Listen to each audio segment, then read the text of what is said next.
Hey there, tonight we're exploring why you wouldn't last a day in the Wild West, where the truth is, your cowboy hat wouldn't protect you from dehydration, rattlesnakes, or the ever-looming threat of dysentery.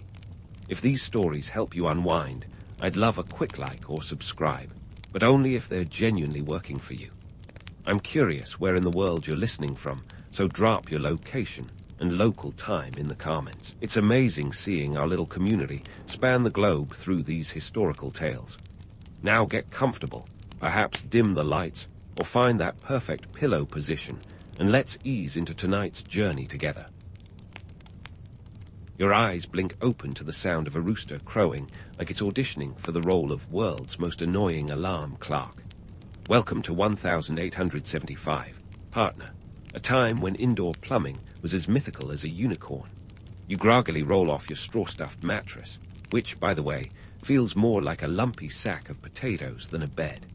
As you fumble around in the dim morning light, ready for your day of Wild West adventures, the first reality check hits you, the utter absence of modern amenities. Let's start with the morning ritual we often take for granted. No bathroom with running water awaits you. Instead, it's a chamber pot or, if you're lucky, a trip to the outhouse. The air is thick with the scent of something that's definitely not lavender potpourri. Sanitation facilities. Those are a luxury reserved for the fanciest of city folk. Instead, you've got a wooden shack with a hole in the ground. Romantic, isn't it? Now let's talk breakfast. You might have visions of sizzling bacon and perfectly cooked eggs, but let me reel you back into reality. Your meal is more beans than bacon, and coffee that tastes like it was strained through an old boot. In fact, coffee's a luxury and costs about 25 cents a pound, which is a small fortune when the average cowboy earns about $1 a day. That's right, a whole dollar. So unless you're rolling in dough, or rather, gold nuggets, your caffeine fix might be more of a wish than a reality. The harsh economic landscape shapes everything here. Soap, that basic hygiene staple, runs about 10 cents a bar. Sounds cheap until you remember you're only making $1 a day.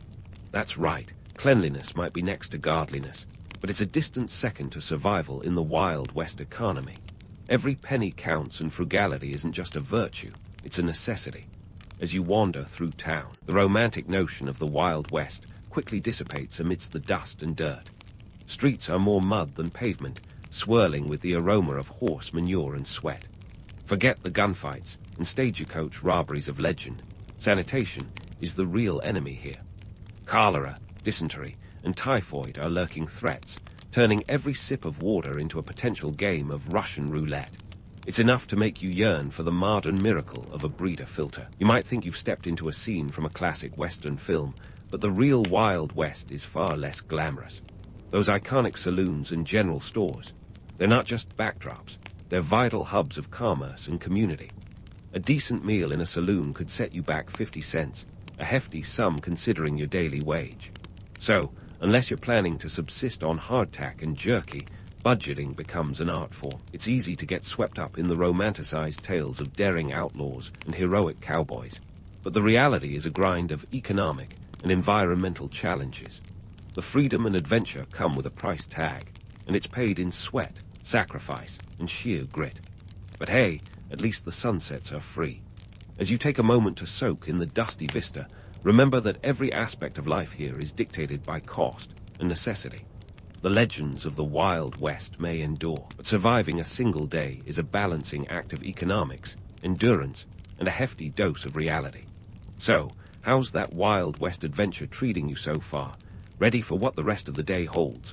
Stepping outside, the first thing that hits you, besides the dust, is the realization that your modern-day Uber app is as useless here as a snow shovel in the Sahara. Welcome to the world of 1875 transportation, where the streets are bustling with the clatter of hooves and the occasional shout of a stagecoach driver reminding you that personal space is a future luxury. Horses, the original rideshare, are everywhere, but here's the kicker. They cost a pretty penny. We're talking between $10 and $50 for a decent steed, and that's just the initial investment. Think of it like leasing a car without the warranty. Now, you might be tempted to think, why not just buy a horse and be done with it? But hold your horses, literally. The maintenance is where the real financial hoofprint lands. Feeding, stabling, and shoeing your trusty equine companion could drain your wallet faster than a poker game with Wild Bill Hickok. This isn't just a pet. It's a full-time commitment that eats, drinks, and occasionally decides that running off into the sunset sounds like a fun idea. If you're scraping by on $1 a day, that noble steed might just remain a dream. So, if owning a horse isn't in the cards, what are your options?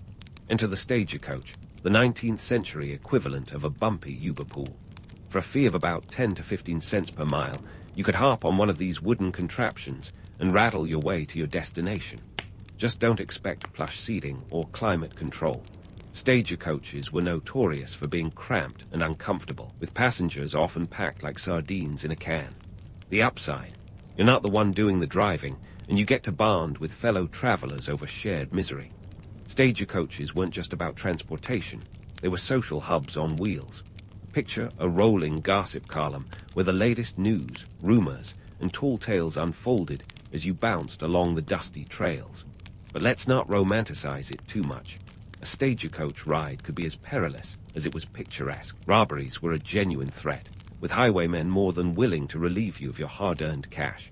Consider it an early form of roadside assistance, with a twist. But while stagecoaches were the OG rideshare, they were nothing compared to the steam-powered juggernauts that were railroads. The Iron Horse was the real game-changer, connecting distant towns like a dart-to-dart puzzle across the vast American landscape. By the late 1800, the U.S. had over 200,000 miles of track, a web of steel knitting the country together and shrinking distances that once seemed insurmountable. Suddenly, the nation was a smaller place, and the possibilities felt as endless as a prairie horizon. However, like every great invention, railroads came with their own baggage, literally and figuratively. Sure, they brought economic opportunities, but they also ushered in a wave of new challenges. Crime, for instance, found a new playground in the form of train robberies. Outlaws like Jesse James became infamous for their high-speed heists, turning the tracks into a stage for their criminal theatrics. Think of it as a live-action Western film, only with real bullets and real money at stake. Besides crime, the economic disparities railroads introduced were as stark as a desert sunrise. Towns with stations flourished, their economies booming with new businesses and settlers. For those bypassed by the tracks, the future wasn't quite so rosy. It was a classic case of the haves and have-nots, with prosperity rolling right past some communities, leaving them in the dust, literally.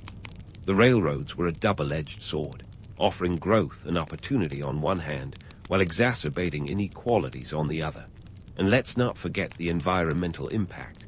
While we might not picture the Wild West as an eco-friendly utopia, the arrival of the railroads dealt a significant blow to the landscape.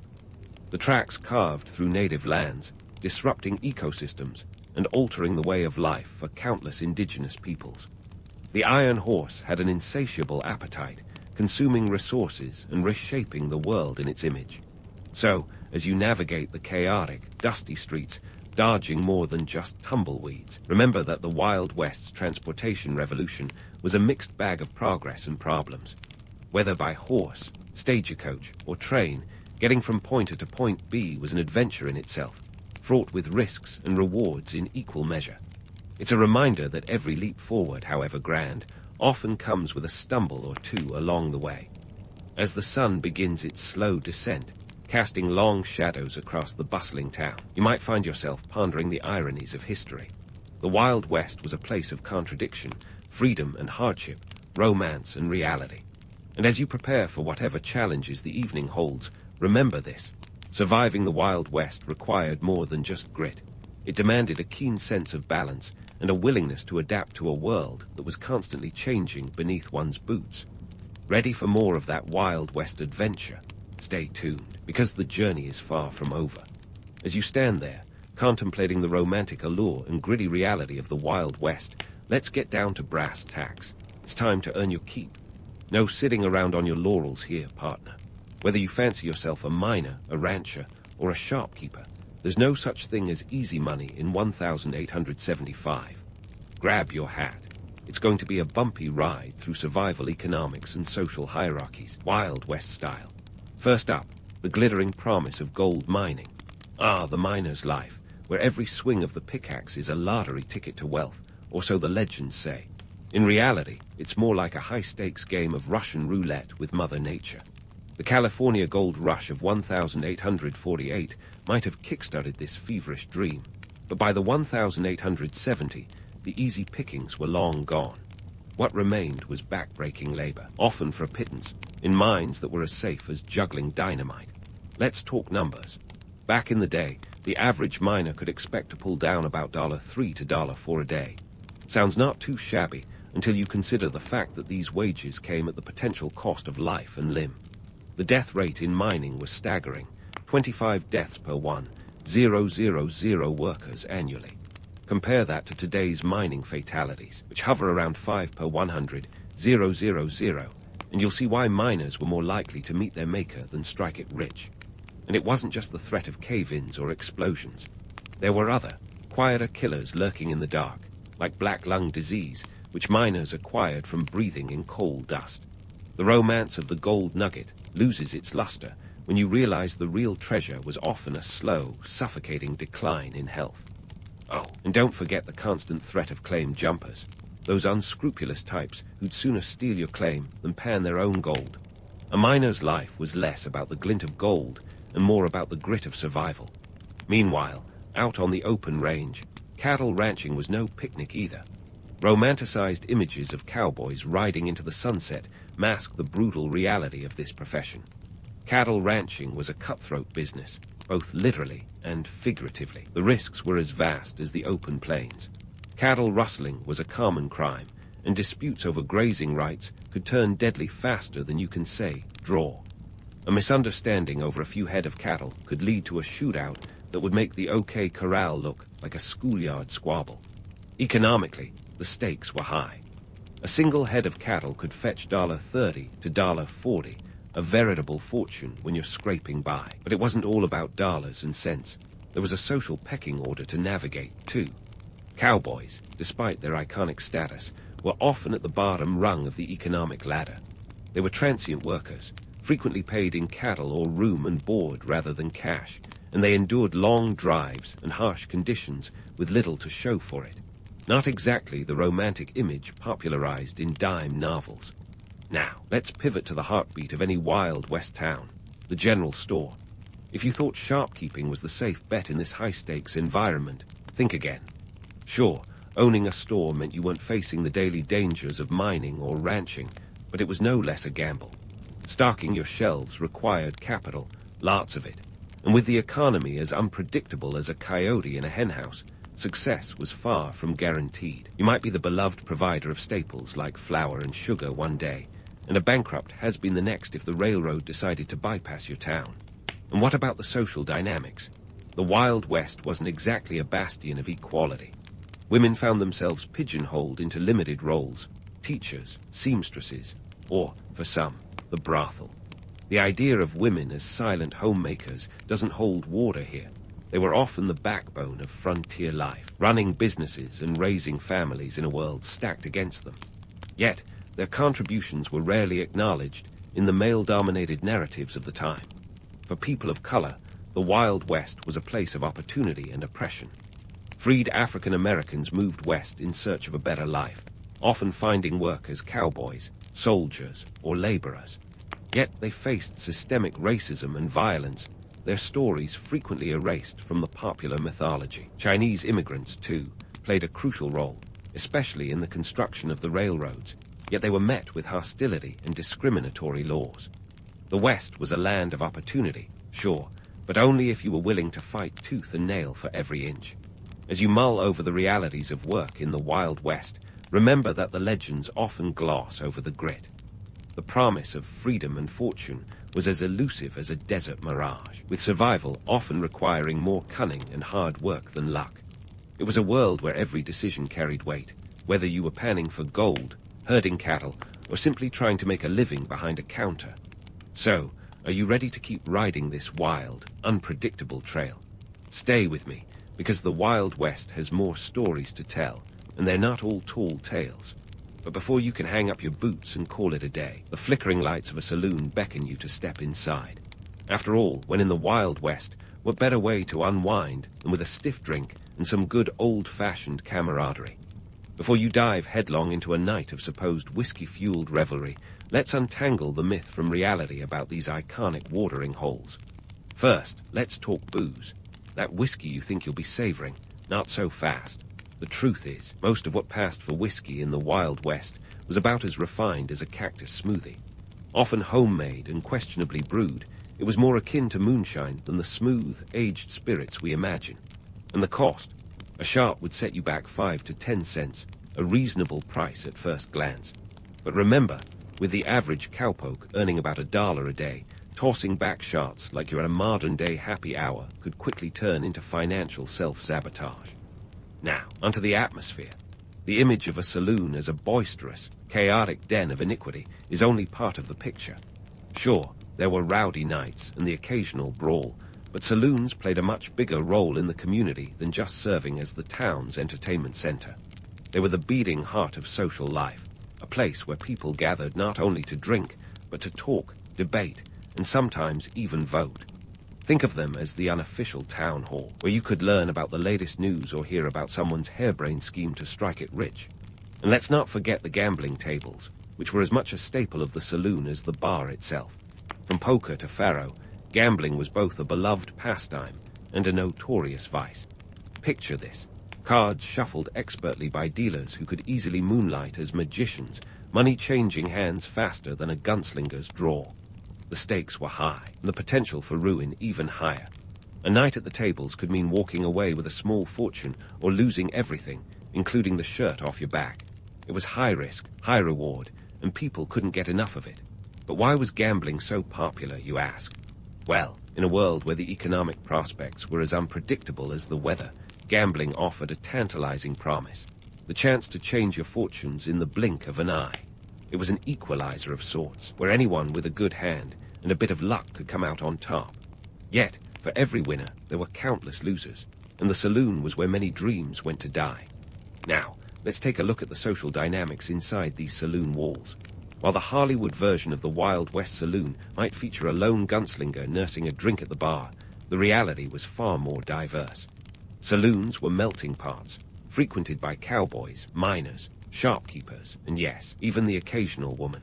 Though primarily male domains, these establishments sometimes welcomed women who worked as entertainers or owned the place outright. A notable example is Poker Alice, a legendary female gambler who could outplay any man at the table and was known for her sharp wit and sharper card skills. In addition to all the card shuffling and whiskey guzzling, saloons were hotbeds for political discussions and decision-making. They served as gathering places where people could debate the issues of the day, from local politics to national policies. In an era before Twitter and 24-hour news cycles, face-to-face conversations over a pint were how you stayed informed, and sometimes how you swayed public opinion. Despite their many roles, saloons were not without controversy. The temperance movement, which was gaining momentum in the late 19th century, painted these establishments as dens of moral decay. Reformers decried the saloon as a breeding ground for vice and corruption, lobbying for laws to curb or outright ban their existence. The tension between those who saw the saloon as a social sanctuary and those who viewed it as a societal scourge was palpable. It was a battle of ideologies that would eventually lead to prohibition in the early 20th century. As the night wears on and the saloon fills with the sound of clinking glasses and lively chatter, it's easy to get swept up in the romanticized vision of the Wild West. But beneath the veneer of adventure and freedom lay a complex web of economic and social realities. The saloon was more than just a place to drink. It was a microcosm of the broader world, a place where fortunes could be won or lost, where alliances were forged, and where the pulse of the community could be felt in every raucous cheer and heated debate. So, as you sip whatever passes for whiskey and watch the drama unfold around you, remember that the Wild West was a land of contradictions.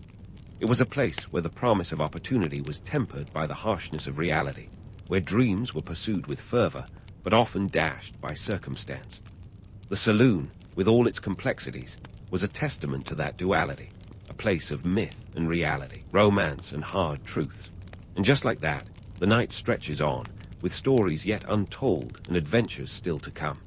As you prepare to leave the saloon and step back into the dusty streets, take a moment to reflect on the lessons of the day. The Wild West is far from what the legends would have you believe. It's a place where the past meets the present, where every moment is a chance to discover something new. So, are you ready to saddle up for the next chapter of this unruly tale? Because the Wild West has more surprises up its sleeve, and you won't want to miss a single one. As you finally step into the cool night air, leaving the clamor of the saloon behind, the reality of the Wild West sets in like a 2-day-old hangover. Your day has been a whirlwind tour through the myth and grit of frontier life, and you might be feeling a bit like you've just ridden a bull in a china shop. Not quite sure what hit you, but aware that it was something substantial. You've encountered the romanticized tales of cowboys and outlaws, but let's face it, those stories were polished to a high sheen, while the truth was often rougher than a porcupine's backside. The Wild West, with its wide-open spaces and promises of freedom, might have seemed like the ultimate escape from the crowded cities of the East. But the reality was as harsh as the midday sun in Death Valley. The economic and environmental challenges you faced today were just the tip of the iceberg. The allure of the West was undeniable, but the daily grind was enough to make even the hardiest of souls reconsider their life choices. The cities, with their burgeoning industries and promise of stability, held their own appeal.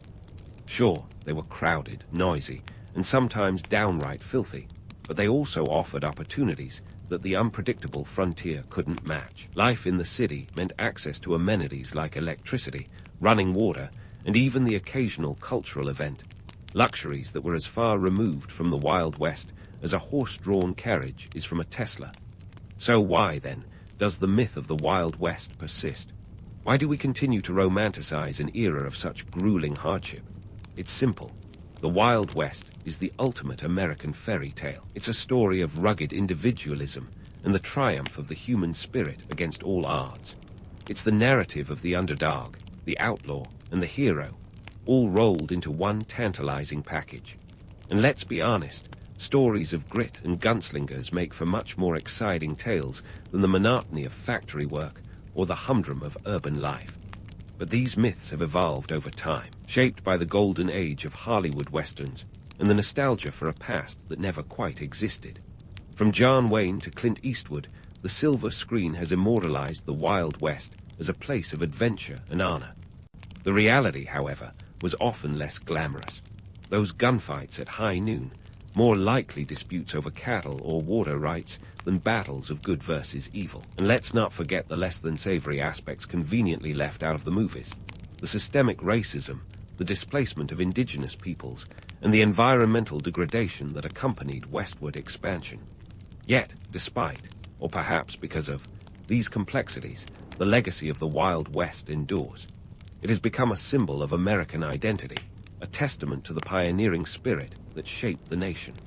The Wild West has left an indelible mark on global culture, influencing everything from literature and film to fashion and music. Its echoes can be heard in the cowboy boots on catwalks and the twang of a country guitar. Even the language has seeped into our vernacular. Terms like riding shotgun and the real McCoy are relics of this storied past. But beyond the cultural impact lies a deeper legacy. The lessons learned from an era of exploration and exploitation. The Wild West taught us the importance of balance between progress and preservation, freedom and responsibility. It highlighted the need for community in the face of adversity and the power of perseverance in the pursuit of dreams. These are the enduring truths that continue to resonate long after the dust has settled on the frontier. As you reflect on your exhausting day in the Wild West, there's a certain clarity that emerges. The myths may be seductive, but the reality is what truly shapes history. The Wild West was a place of contradictions, a land of opportunity and hardship, legend and truth. And while the tales may have been embellished over time, the core remains the same, a testament to the resilience of those who dared to dream beyond the horizon.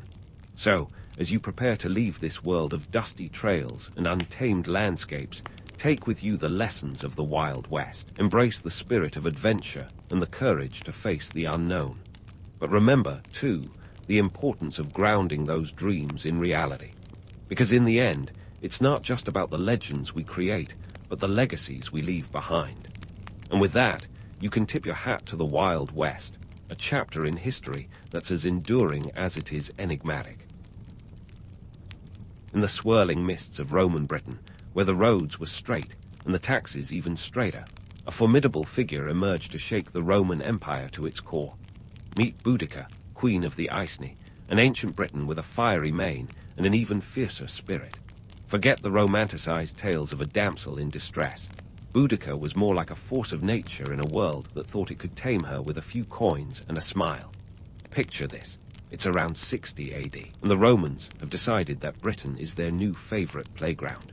They've been hanging around since they first invaded in 43 AD, led by none other than Emperor Claudius, who was more interested in looking like a conqueror than actually doing the dirty work himself. The Romans had a knack for turning conquest into a business, complete with tariffs, tolls, and taxes that would make even a modern-day accountant weep. Enter the Iceni, a Celtic tribe nestled in what's now East Anglia. They had a pretty sweet setup with the Romans. Well, as sweet as any setup involving Roman legions camped on your doorstep could be. The Iceni, like several other tribes, were allowed a degree of autonomy if they played nice and paid their dues. The Romans called this a client-kingdom relationship. The Iceni probably had a few choice words of their own, none of which were flattering. Boudica, whose name quite fittingly means victory, was married to Prasutagus, the Iceni king. Now, this wasn't your average love story. Their union was less about poetry and more about politics, a savvy alliance with the Romans to keep the peace, or at least keep the legions from burning everything to the ground. Prasutagus was a pragmatic man.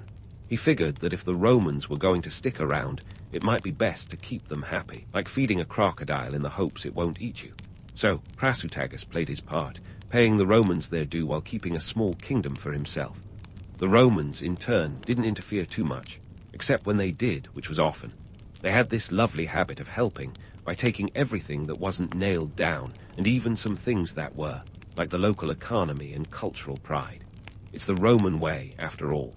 Prasutagus, ever the strategist, wrote a will that he thought would ensure peace beyond his death. He left half his kingdom to the Roman Emperor Nero, and the other half to his daughters. It was a neat plan on paper, but here's the catch. The Romans had a no-returns policy when it came to death duties. They saw the will as more of a suggestion than a legally binding document. When Prasutagus died, the Romans decided that a 50/50 split wasn't in their best interest and took the whole enchilada. Boudica wasn't about to take this lying down.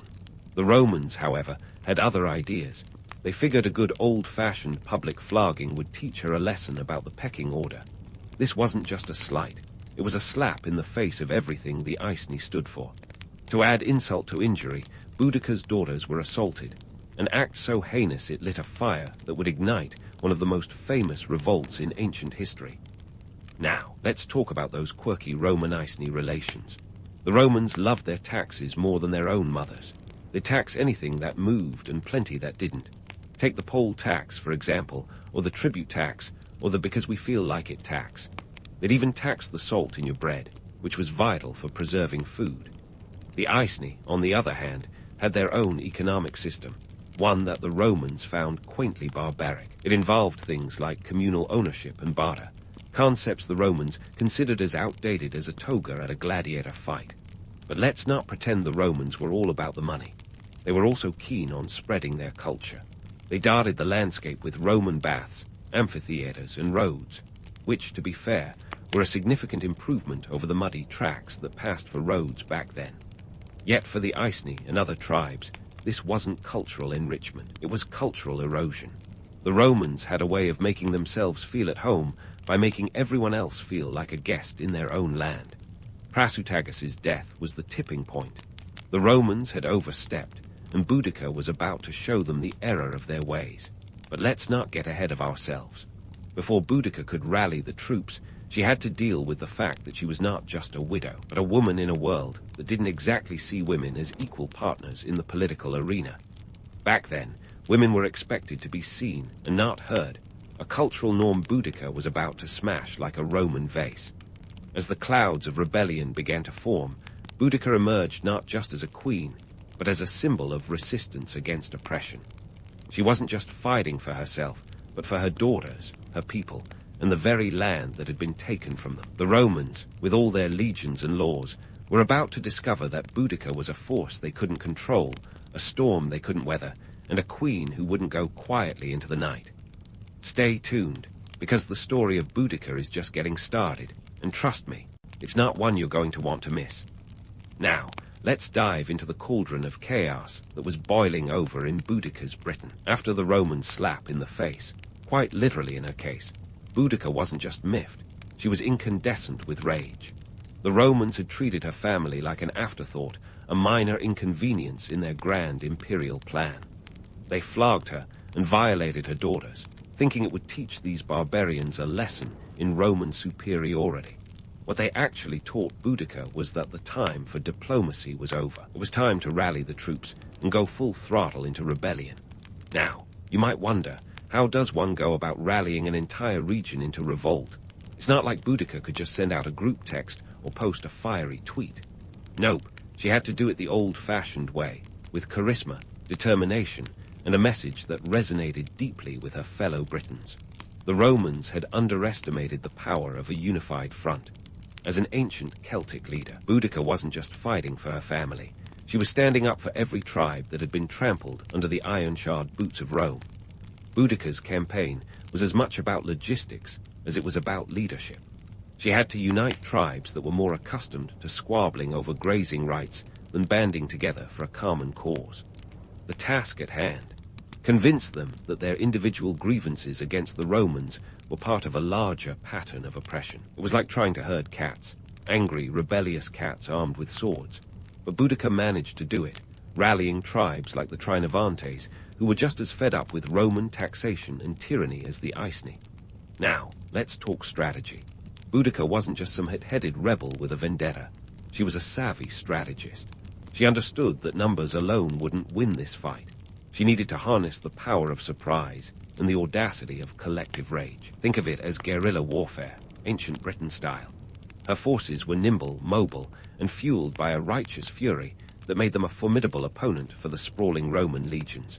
The Romans, on the other hand, were doing their best ostrich impression, head buried in the sand, ignoring the storm brewing around them. They figured that a few disgruntled tribes were no match for their disciplined, well-equipped legions. The empire was vast, and Britain was just a small, damp corner of it. What could a few angry Celts possibly do? Oh, how wrong they were. The Romans had forgotten that even the smallest spark can ignite a wildfire if the conditions are right. And in 60 or 61 AD, those conditions were perfect. The Roman governor, Gaius Suetonius Paulinus, was busy playing conqueror on the island of Mona, modern-day Anglesey, leaving the heart of Roman Britain exposed like a juicy flank steak. With the Roman forces otherwise occupied, Boudica's rebellion took off like a lightning bolt. Boudica's forces first targeted Camulaginum, modern Colchester, a Roman colony that was more like a propaganda piece than a functional city. It was a symbol of Roman might and culture, complete with a temple dedicated to Claudius. The Romans might have thought it was a nice touch, but the Britons saw it as a monument to oppression. The attack was swift and brutal. The Roman defenders, caught off guard and ill-prepared, were quickly overwhelmed. The city was razed, and the temple, a symbol of Roman hubris, was toppled. It was a spectacular display of defiance and a warning shot across the bow of Roman authority. With Camulaginum in ruins, Boudica's rebellion was no longer a whisper in the wind, but a roar that echoed across Britain. The Romans, in their arrogance, had failed to see the warning signs. They had underestimated Boudica and her coalition, a mistake that would cost them dearly. As her forces moved from victory to victory, the Roman response was sluggish at best. It was like watching a slow-motion train wreck, with the Romans finally realizing that their casual dismissal of the barbarian threat had been a colossal blunder.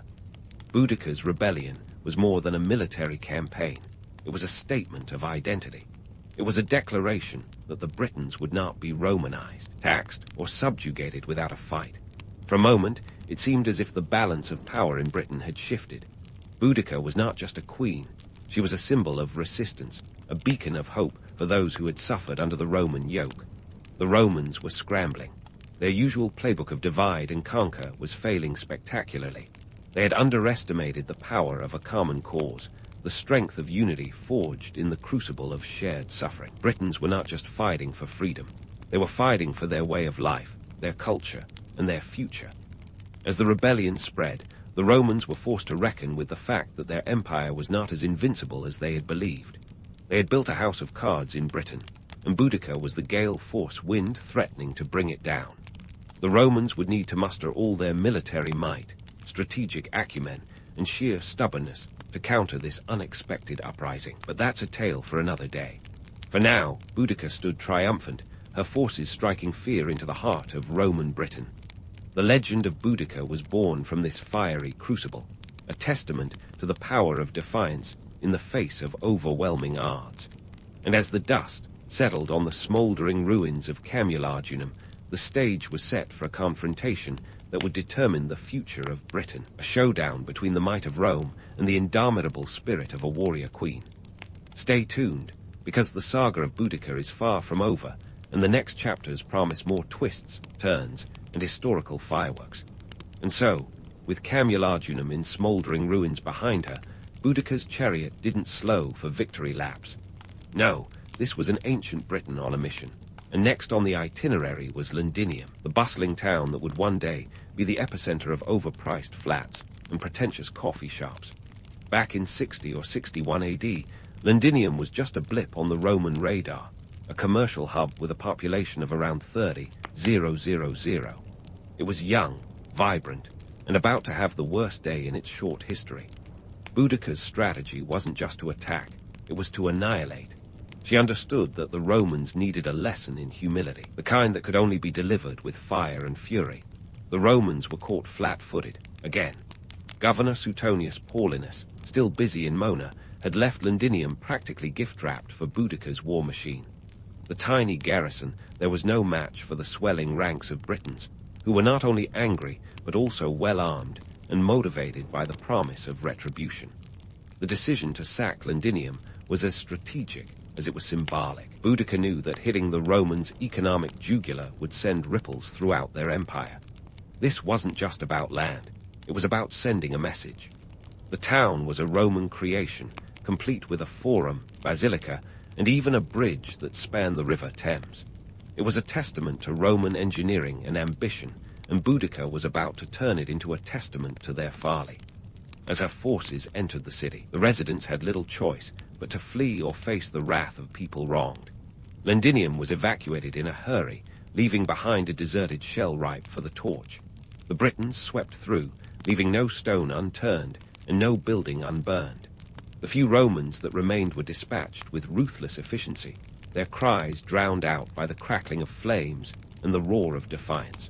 The destruction of Londinium was as thorough as it was brutal. The city was reduced to ash and rubble, a smoking reminder that Roman rule wasn't as ironclad as they'd thought. This scorched earth tactic was Boudica's calling card, a clear signal that she was not interested in half measures. Her rebellion was a cleansing fire, purging the land of Roman oppression and leaving a charred canvas for the Britons' future. With Londinium, a burnt offering to the gods of revenge, Boudica's forces turned their eyes northward to Verulamium, modern St. Albans. Now, Verulamium was another Romanized town, though not quite the bustling hub Londinium had been. It was a prosperous settlement, thriving under the Roman economic system, complete with taxes, of course. But prosperity meant little when faced with the full wrath of Boudica and her tribes, who were as relentless as the tides. Verulamium's fate was sealed the moment Boudica's forces arrived. The Roman defenders, still reeling from the loss of Londinium, put up a token resistance, but were quickly overrun. The town was looted, its wealth appropriated as a down payment on the Britons' future. Once the goods were secured, Boudica's forces did what they did best. They set the place ablaze.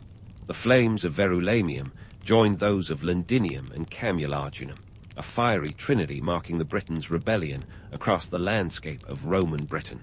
The Romans were in full-blown panic mode by now. Their control over Britain was crumbling faster than a dry biscuit. The usually unflappable Roman military machine was scrambling, trying to cobble together a response that didn't involve running for the hills. Suetonius, finally realizing that he might have underestimated the situation, called for reinforcements. But with Roman legions scattered across the empire, help wasn't exactly around the corner.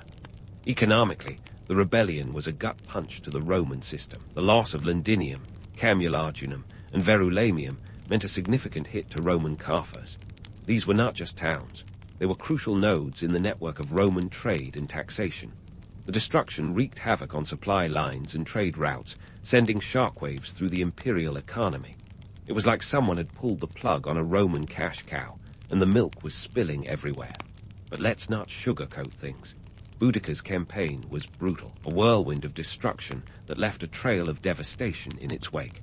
The romantic image of the noble rebel only goes so far when you're standing knee-deep in the consequences. The Britons' anger was righteous, but their methods were as unforgiving as the Romans had been. This wasn't a clean, sanitized rebellion. It was raw, visceral, and bloody. It was war in its most primal form, where the lines between hero and villain blurred with every burning building. Still, one can't help but admire the audacity of Boudica's campaign. She had taken on the mightiest empire the world had ever known, and made it bleed. The Romans, for all their might and military prowess, had been outmaneuvered and outmatched by a coalition of tribes led by a woman they had dismissed as a minor nuisance. It was a classic underdog story, one that would resonate through the ages as a testament to the power of resistance. For Boudica and her followers, the journey wasn't over. The rebellion had yet more chapters to write, and the Romans were regrouping, ready to throw everything they had at this thorn in their imperial side. The stage was set for a final confrontation, a clash that would determine the fate of Roman Britain and the legacy of its warrior queen. But that's a tale for another time. For now, Boudica stood triumphant, her rebellion a beacon of hope and defiance, lighting the way for future generations. Stay tuned, because the saga of Boudica isn't finished, and the next act promises to be just as riveting. With Britain in the throes of chaos and Roman morale lower than a snake's belly in a wagon rut, the stage was set for a final, explosive confrontation, the Battle of Watling Street. Now, if you're imagining a grand amphitheater with a neatly marked battleground, think again. Watling Street was less a street and more an ancient highway, a rough, winding Roman road cutting through the heart of Britain, once teeming with legionnaires and traders, now poised to host a showdown of epic proportions. Picture this. On one side, we have Gaius Suetonius Paulinus, the Roman governor with a name as long as his battle plans. He'd finally pulled his head out of the sand and gathered a force of about 10,000 soldiers. Not exactly a full house when you consider the size of the Roman Empire, but these weren't just any soldiers. These were hardened legionaries, disciplined as a Swiss watch and just as reliable. On the other side, Boudica, Queen of the Iceni, a leader whose charisma could rally a staggering 230,000 Britons to her cause. Her army was a tapestry of tribes, united more by shared anger than military training. Suetonius, ever the tactical maestro, picked his battlefield with precision. Watling Street was bordered by dense forests on either side, offering a natural bottleneck that would neutralize Boudica's numerical advantage. He set his troops up in a tight wedge formation, a classic Roman maneuver that was about as subtle as a sledgehammer but twice as effective. The legionaries formed a human wall, shields locked, spears bristling like the quills of an angry porcupine. Behind them, archers and cavalry were poised to exploit any breach in the enemy lines. Suetonius knew his men were outnumbered, but he also knew that chaos was the Britons' Achilles' heel. A disciplined, well-placed strike might just turn the tide. Boudica, meanwhile, was banking on the power of passion and sheer numbers. Her forces swarmed like locusts, a teeming mass of bodies armed with everything from swords to slingshots. But here's the rub. While passion can ignite a cause, it doesn't always win battles. Her troops were a rainbow of enthusiasm, but lacked the cohesion of the Roman legions. The Britons charged with the ferocity of a tidal wave, but waves, as we know, break on rocks. And rocks, my friends, don't get much harder than an armored Roman line. As the Britons surged forward, the Roman legionaries stood firm, their shields absorbing the initial impact like a brick wall meeting a battering ram. The first wave of Britons crashed and recoiled, leaving the field littered with chaos and confusion. Suetonius seized the moment, ordering his men to advance as one, pushing back the disorganized Britons with a precision that was almost mechanical. It was a masterclass in Roman military discipline, a well-rehearsed dance of death that left the Britons reeling. The battlefield was a cacophony of clashing metal and war cries, the air thick with dust and desperation. Boudica's forces, driven by the fire of vengeance, charged again and again, but each assault met the same unyielding resistance. The Romans, like a well-oiled machine, held their formation, each soldier a cog in the relentless grinding of the imperial war machine. The Britons were brave, no doubt about it, but bravery alone doesn't win wars. Strategy does. And strategy was where Suetonius excelled. As Boudica's forces began to tire, he unleashed his cavalry, a whirlwind of death that swept around the flanks, cutting down the Britons like wheat before the scythe. The Roman archers, too, played their part, raining arrows down on the enemy with a precision that was nothing short of terrifying. For the Britons, it was a grim realization. Their numbers, once a source of strength, now trapped them in a deadly bottleneck with nowhere to retreat. Now, let's talk myths for a moment. Boudica is often painted as the tragic hero, the noble queen leading her people against impassable odds. And while there's truth to that, she was undeniably a symbol of resistance and defiance. It's also true that the battle was a logistical nightmare. Her forces were a patchwork quilt of different tribes, each with its own leaders, tactics, and agendas. Wrangling them into a cohesive fighting force was like herding cats with a particularly short attention span. In the end, it wasn't just Roman steel that won the day. It was Roman unity and discipline against a fractious, albeit passionate, coalition. The Battle of Watling Street was less about the clash of swords and more about the clash of systems. It showcased the brutal efficiency of Roman military might, a machine honed by decades of conquest and conflict. For Boudica, it was a harsh lesson in the realities of warfare, a reminder that passion and numbers, while powerful, can falter against the cold logic of strategy and discipline. As the dust settled and the cries of battle faded into silence, the scale of the Britons' defeat became painfully clear. The Romans had not only held their ground, but had decimated the larger force.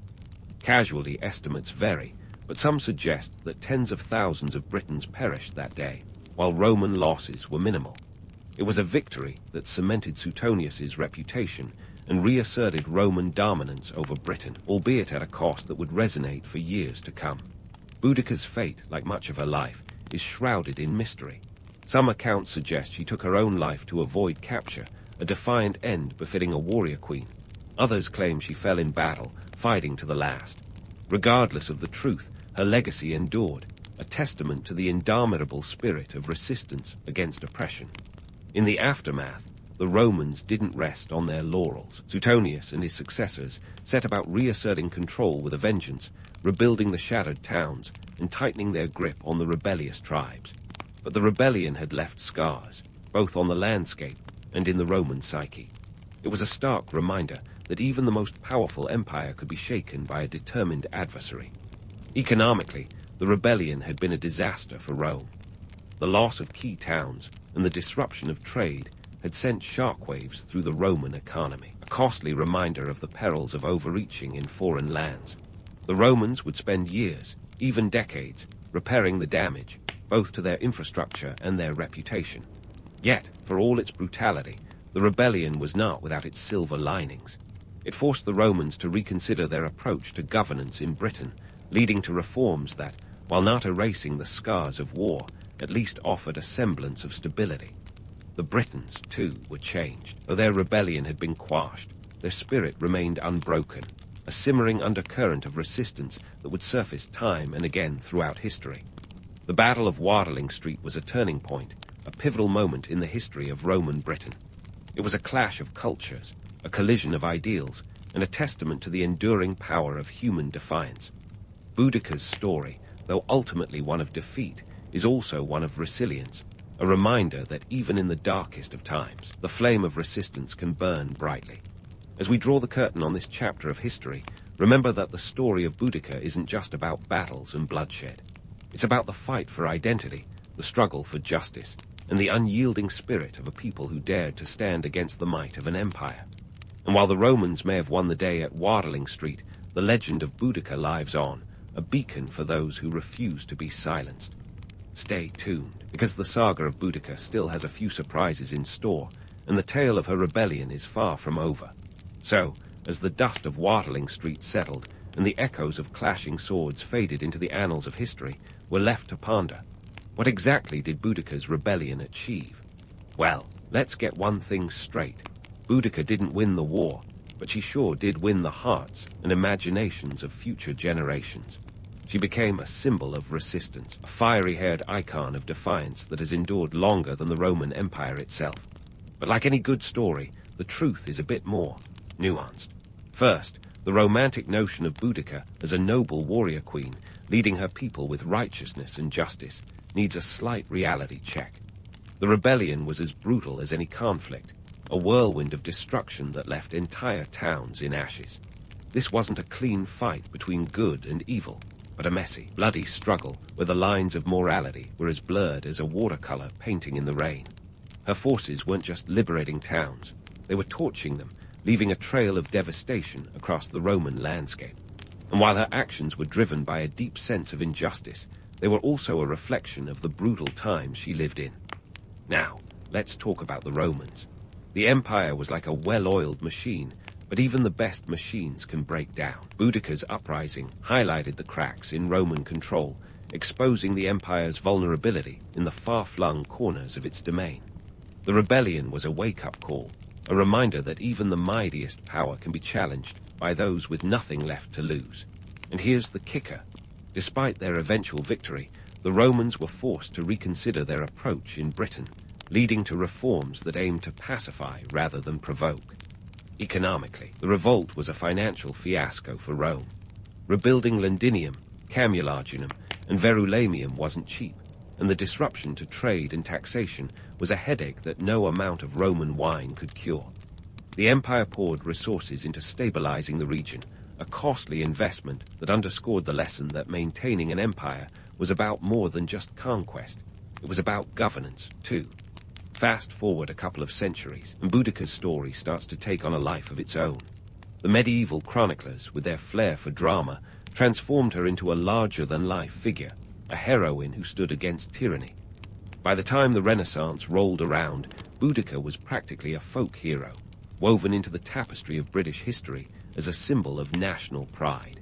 The Victorians, with their penchant for romanticizing the past, took it a step further, erecting statues and celebrating her as a beacon of British resilience. But let's be real, her legacy isn't just about the myths. It's about what her story represents, the enduring human spirit that refuses to be broken, no matter the odds.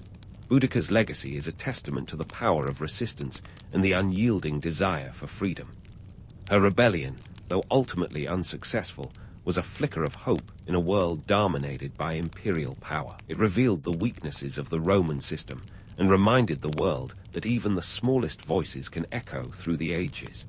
In the grand tapestry of history, Boudica's story is a vibrant thread, woven with both romance and reality. She's a reminder that history is not just about the victors, but also about those who dared to defy them. Her name may have meant victory, but her true triumph lies in the legacy she left behind, a legacy that continues to inspire and challenge us to this day. So, as we wrap up this saga, let's remember Boudica for what she truly was, a warrior queen who stood tall against an empire, a force of nature in a world that sought to tame her. Her story, with all its complexities and contradictions, serves as a reminder of the power of the human spirit and the enduring quest for justice and freedom. And while her rebellion may have ended in defeat, the legend of Boudica lives on, a flame that refuses to be extinguished, lighting the way for those who dare to stand against oppression. In the dusty corridors of 12th century Middle Eastern politics, chaos reigned supreme, and no one knew chaos quite like Saladin. Born in 1137 in Tikrit, yes, the same place that would much later become infamous for other historical figures. Saladin's early life was anything but a straight shot to glory. If you think your family has issues, wait until you hear about the twists and turns that defined his path. Picture a world where alliances are as stable as a Jenga tower in an earthquake, and you begin to grasp the landscape young Saladin navigated. Saladin, or letter 1E63, L.A. Macron, letter 1E25, ad-Din Yusuf ibn Ayyub, if you're into full names, was born into a Kurdish family. Now, being Kurdish in a predominantly Arab world was no small feat. Imagine trying to catch a break in Hollywood when your name isn't Brad or Angelina. his family. The Ayyubids were minor nobles. Think of them as the middle managers in the vast corporate ladder of Middle Eastern politics. They weren't destitute, but they weren't exactly swimming in gold coins like Scrooge McDuck either. His uncle, Shirkuh, was a seasoned military leader and a bit of a big deal in their world. This uncle would eventually play a pivotal role in Saladin's rise. But let's not get ahead of ourselves. In Saladin's early years, the Middle East was a patchwork quilt of territories, each ruled by its own ambitious leader. The Abbasid Caliphate in Baghdad was the nominal overlord, but real power was scattered among various emirs and sultans who were more interested in playing king of the hill than in any grand unification. And then there were the Crusaders. Talk about party crashers. Christian knights from Europe had descended on the Holy Land like it was the ultimate medieval theme park, complete with its own set of rules and attractions. It was a rolling series of wars and truces, like a never-ending game of Risk where everyone cheats. The First Crusade, 1095-1099, had established the Kingdom of Jerusalem and other Crusader states, which were, shall we say, not the best neighbors. They were more like the guys who move in next door and immediately start building a wall between your yards. Saladin's youth was spent in this swirl of military campaigns, strategic marriages, and endless scheming. By the time he was in his late teens, he had already gotten a taste of the military life, riding alongside his uncle Shirkuh, who was the right-hand man to the Zengid Sultan Nur ad-Din. Shirkuh was a man who knew how to handle a sword and a negotiation table, which made him invaluable in a world where both skills were equally necessary for survival. The economics of the time were a harsh teacher. Warfare wasn't cheap. Maintaining an army required more than just swords and horses. You needed money, and lots of it, to pay soldiers, buy supplies, and crucially, to bribe the right people. The economy was a complex web of trade routes, taxes, and tributes. Cities like Damascus and Aleppo were bustling centers of commerce, where merchants haggled over silk, spices, and those oh-so-precious metals. Controlling these cities meant controlling the flow of wealth, which in turn meant controlling power. It was a vicious cycle, and one that Saladin would have to master if he hoped to make a name for himself. The young Saladin wasn't just a warrior in training. He was a sponge, soaking up the political and economic nuances of his time. He learned the art of diplomacy, a skill that would later set him apart from your run-of-the-mill sword-swinging warrior. And let's be honest, in a world where everyone is stabbing each other in the back, figuratively and literally, having a knack for negotiation was akin to having a superpower. By the time Saladin reached adulthood, he was ready to step out of the shadows of his family's legacy and into the glaring spotlight of leadership. But his journey was just beginning. Through a series of events that would make a soap opera look like a documentary, Saladin found himself rising through the ranks, thanks to some timely alliances and a bit of good old-fashioned luck. He became the vizier of Egypt in 1169, a position that put him in the driver's seat of one of the region's wealthiest territories. Egypt was the jewel in the crown, rich in resources and strategically positioned. But it was also a hotbed of political strife, with the Fatimid Caliphate barely holding on to power. Saladin, with his keen sense of opportunity, saw a chance not just to serve, but to transform. He skillfully navigated the treacherous waters of Egyptian politics, consolidating his power and eventually dissolving the Fatimid Caliphate in 1171. With this move, he put the final nail in the coffin of a dynasty that had been on life support for decades. In a world where loyalty was as fickle as the wind, Saladin's ability to inspire and maintain a following was nothing short of miraculous. He wasn't just a leader, he was a unifier, bringing together disparate Muslim factions under a single banner. His charisma and vision paved the way for what would become the Ayyubid Empire. But don't get too caught up in the romance of it all. The path to power was paved with blood, sweat, and a fair amount of treachery. The young lad from Tikrit had come a long way, but the road ahead was fraught with challenges. The Crusaders were still a formidable presence, and the dream of a unified Muslim front was easier said than done. But if anyone could turn a fragmented world into a cohesive force, it was Saladin. He had the will, the wit, and the wisdom to reshape the Middle East, one battle at a time. As we delve deeper into his legacy, remember, history may not always have dragons, but it sure has its share of fire and fury. So, Saladin had the will, the wit, and the wisdom all right. But that didn't mean he was lounging around in a silk robe with grapes being fed to him. Nope, the guy had work to do, and it was the kind of work that would make modern politicians break into a cold sweat. Now firmly in the driver's seat of Egypt, Saladin had to consolidate his rule over a region that was more combustible than a room full of fireworks. First, let's talk strategy. Saladin wasn't just playing a game of chess. He was inventing new pieces as he went. He knew he couldn't just sit on his hands and hope for the best. Egypt was surrounded by potential hostiles, including those pesky crusaders who were still hanging around like uninvited guests at a house party. Saladin's approach was a mix of military might and diplomatic finesse. Think of him as a medieval PR genius who could handle a sword better than most of us can handle a butter knife. Saladin's main goal was to unify the Muslim world, a task that was as monumental as trying to herd 1,000 cats into a single bag. He wasn't just facing external threats. Internal divisions were just as dangerous. The Muslim territories were fragmented, with various factions vying for control. To bring them together, Saladin needed more than just charisma. He needed a strategic master plan, and he had one. It involved forming alliances with key leaders and ensuring that everyone knew who was boss. Spoiler, it was him. Diplomatically, Saladin was like a chess player who could see 10 moves ahead. He skillfully played the game, making alliances with former enemies when it suited him, only to pivot when the winds changed direction. He knew that in politics, as in war, the terrain could shift faster than you could say, checkmate. One of his most significant moves was aligning with the Abbasid Caliphate in Baghdad. Now, the Abbasid Caliphate was the nominal religious authority, kind of like having a big brother who's a bit of a slacker but still carries weight. By getting their backing, Saladin added a layer of legitimacy to his rule. It was like getting a stamp of approval from the universe. But let's not romanticize things too much. Saladin's rise wasn't all sunshine and roses.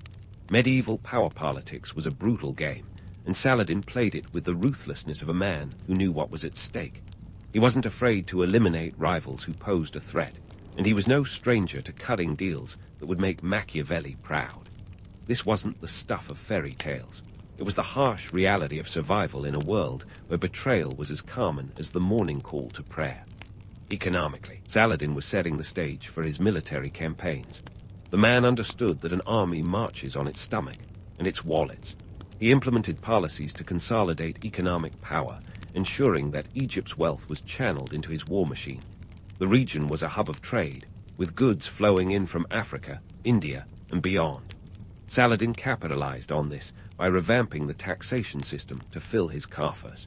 He was like the ultimate medieval CFO, balancing the books with a flair that would put modern accountants to shame. Here's a juicy tidbit. Saladin's administration developed a system where the state had a direct hand in agricultural production, particularly the cultivation of sugar in Egypt. This wasn't just about having sweet desserts. Sugar was a lucrative commodity, and controlling its production meant controlling a significant revenue stream. It was like cornering the market on avocados today. Everyone wanted a piece, and Saladin was more than happy to cash in. Now, while Saladin was busy playing power politics and counting coins, let's not forget the Crusaders.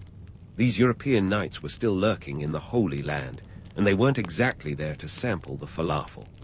The Crusader states, such as the Kingdom of Jerusalem, were thorns in Saladin's side. He knew that any attempt to unify the Muslim world would be incomplete without addressing this ongoing thorny issue.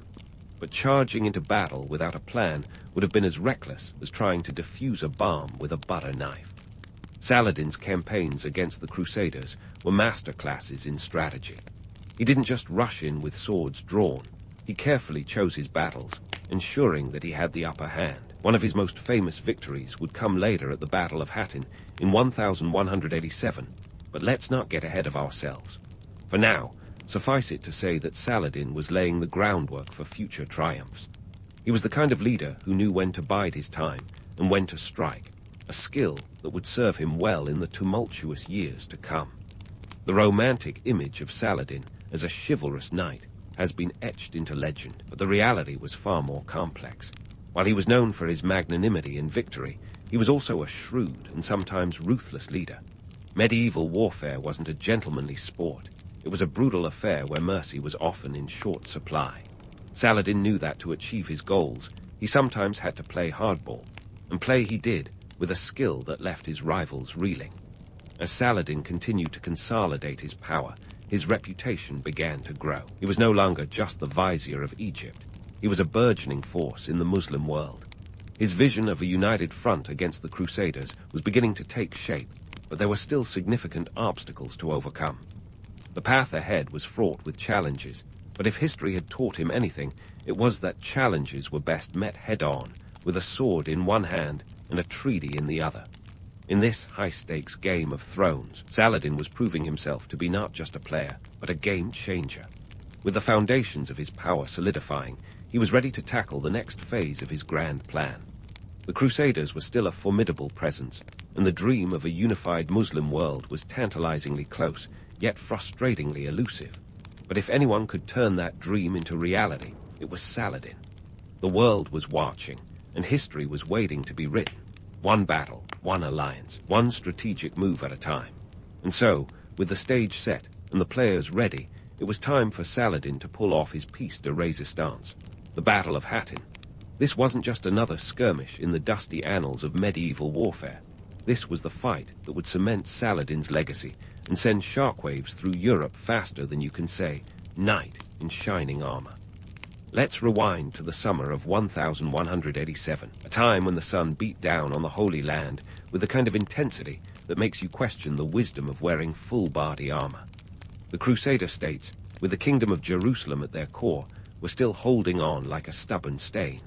They had become a thorn in Saladin's side, and he was ready to pluck it out, roots and all. But this wasn't just about territorial disputes or religious fervor. No, this was a masterclass in military strategy and logistics. Saladin gathered an army that was as much a marvel of medieval logistics as it was a display of raw power. Picture this: tens of thousands of men, horses, and all the necessary supplies to sustain them, trudging through the arid landscape of the Middle East. It was like organizing a massive medieval road trip, complete with the need for pit stops, minus the convenience of gas stations and drive-thrus. We're talking about an army possibly numbering around 30,000, a logistical nightmare that would make modern military planners break out in hives. But Saladin wasn't just marching troops aimlessly through the desert. He was orchestrating a symphony of warfare, where each movement was calculated to perfection. His forces surrounded the Crusader army, cutting off their access to water sources, a tactic as brutal as it was effective. Dehydration is a cruel enemy, and in the scorching July heat, it was an ally Saladin wielded with precision. The Crusaders, led by King Guy of Lusignan, found themselves in a dire situation. They were caught between Saladin's advancing forces and the unforgiving landscape, with the Sea of Galilee's freshwater tantalizingly close yet out of reach. The battle itself was a display of psychological warfare as much as it was a clash of swords and arrows.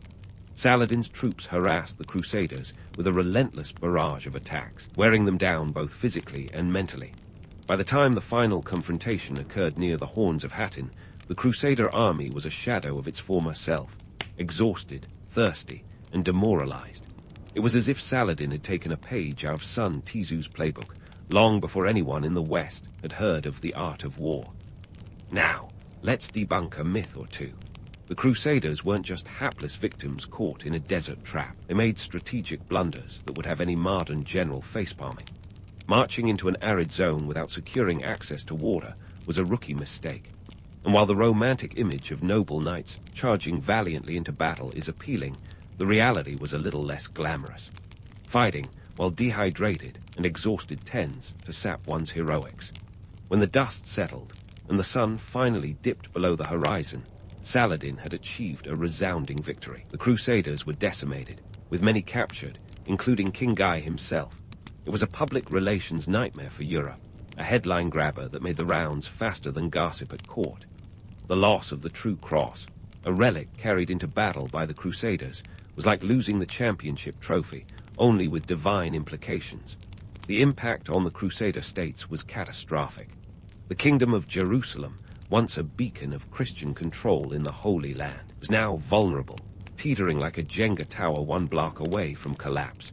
Saladin's victory at Hattin laid the groundwork for his subsequent capture of Jerusalem later that year, a move that would shake the foundations of Christendom and rally European powers into launching the Third Crusade. But let's not get ahead of ourselves. The Battle of Hattin was more than just a military triumph. It was a masterstroke in psychological warfare and logistics. It demonstrated Saladin's ability to outthink as well as outfight his enemies. He wasn't just a warrior. He was a strategist who understood that victory often came as much from breaking the enemy's spirit as from breaking their lines. Saladin's reputation soared to legendary heights, but it wasn't just because of his tactical genius. His chivalrous treatment of prisoners, especially in an era when mercy was often in short supply, added layers to his mythos. While the Crusader leaders were paraded before him, he showed clemency where he could have easily opted for carnage. This wasn't just about being the bigger man. It was about sending a message. Saladin knew that true power often lay in restraint, a lesson that many of his contemporaries learned the hard way. Meanwhile, back in Europe, the fallout from Hattin was as dramatic as you might expect. The news of the Crusaders' defeat spread like wildfire, sparking a mixture of outrage, shock, and despair. The prestige of the Crusader states had taken a hit akin to a medieval stock market crash. The loss was not just a military defeat, but a blow to the collective European psyche, calling into question the whole enterprise of the Crusades. It was the kind of PR disaster that makes modern spin doctors shudder. With the Crusaders licking their wounds and Europe in a state of disbelief, Saladin's star was on the rise. He had proven that he was not just a regional power player, but a force to be reckoned with on the global stage. Yet, for all his victories and the legend that was rapidly taking shape, the road ahead was still fraught with challenges. The Crusaders were down, but they were far from out, and Europe was not about to let the Holy Land slip away without a fight. Stay tuned, because the next chapter in Saladin's saga promises even more intrigue, battles, the kind of high-stakes drama that history lovers can't get enough of. As the dust settled on the battlefield of Hattin, a new era was dawning, one where Saladin's vision of a unified Muslim world was tantalizingly within reach, yet still required the deft touch of a leader who knew how to wield power with both precision and passion. As the dust settled on Hattin and the Crusaders licked their wounds, Saladin's eyes turned to the crown jewel of the Holy Land, Jerusalem. You see, in the game of medieval geopolitics, Jerusalem wasn't just another city. It was the ultimate trophy, the piece de resistance in a centuries-long struggle dripping with both spiritual significance and political clout. Kind of like the World Cup, but with more swords and fewer referees. Now here's the thing about sieges that Hollywood often glosses over. They're long, gritty, and about as glamorous as a mud bath at a spa gone horribly wrong. Think more trench foot and less triumphant flag waving. The siege of Jerusalem in 1187 was no exception. Saladin's forces arrived at the city's doorstep in September, a time when the holy city was under the rule of Balian of Ibelin, a nobleman doing his best to hold things together with what can only be described as a deflated balloon and sheer willpower. The walls of Jerusalem, standing tall and formidable, were not just physical barriers, but symbols of the city's defiance. But Saladin was not the type to be easily deterred by a few blocks of stone. He had the momentum of Hattin behind him and an army that had tasted victory. They were ready to turn the holy city from a symbol of Crusader tenacity into a testament of Muslim resurgence. Here's where it gets interesting. Saladin wasn't just about brute force. Sure, he had thousands of troops at his disposal, but he also had a brain sharper than any sword. He knew that a prolonged siege could turn into a logistical nightmare faster than you can say supply chain issues. So, he tried a more nuanced approach, negotiation. Yes, folks, medieval warfare wasn't all about clashing steel. Sometimes it was about haggling like you were at a medieval bazaar. Saladin offered terms for a peaceful surrender, a move that was as much about strategy as it was about saving face. He promised safe passage to the city's Christian inhabitants, a gesture that seemed awfully chivalrous, until you consider the alternative, a costly, drawn-out siege that could drain resources and morale. But like any good drama, there was a twist. The initial negotiations fell through, and Saladin had to remind everyone that he wasn't just playing nice.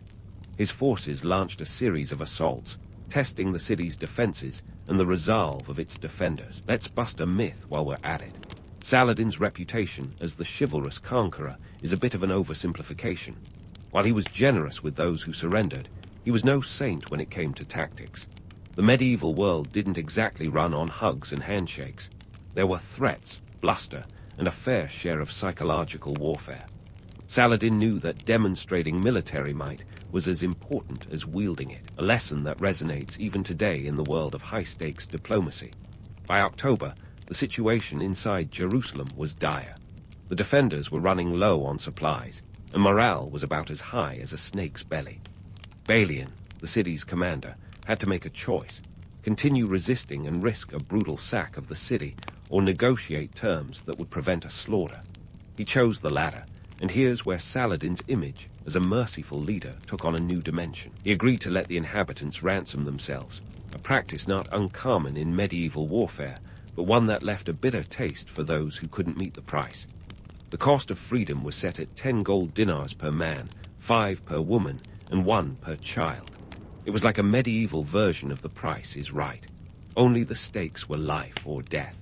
Not everyone could pay, and those who couldn't were enslaved, a harsh reminder that medieval warfare had winners and losers, and not everyone walked away with a consolation prize. Yet, in a gesture that cemented his complex legacy, Saladin freed those who couldn't pay, including the poor and the infirm. It was a move that showcased his ability to blend pragmatism with mercy, a balancing act that kept his legend alive. You see, Saladin understood the power of optics long before it became a buzzword at corporate retreats. His actions in Jerusalem were about more than just conquest.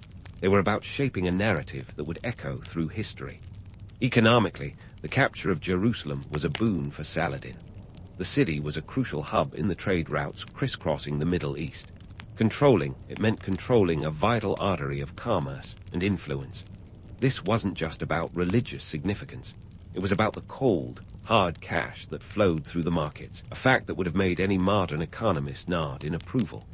The fall of Jerusalem sent shockwaves through Europe, sparking the Third Crusade and setting the stage for more epic showdowns.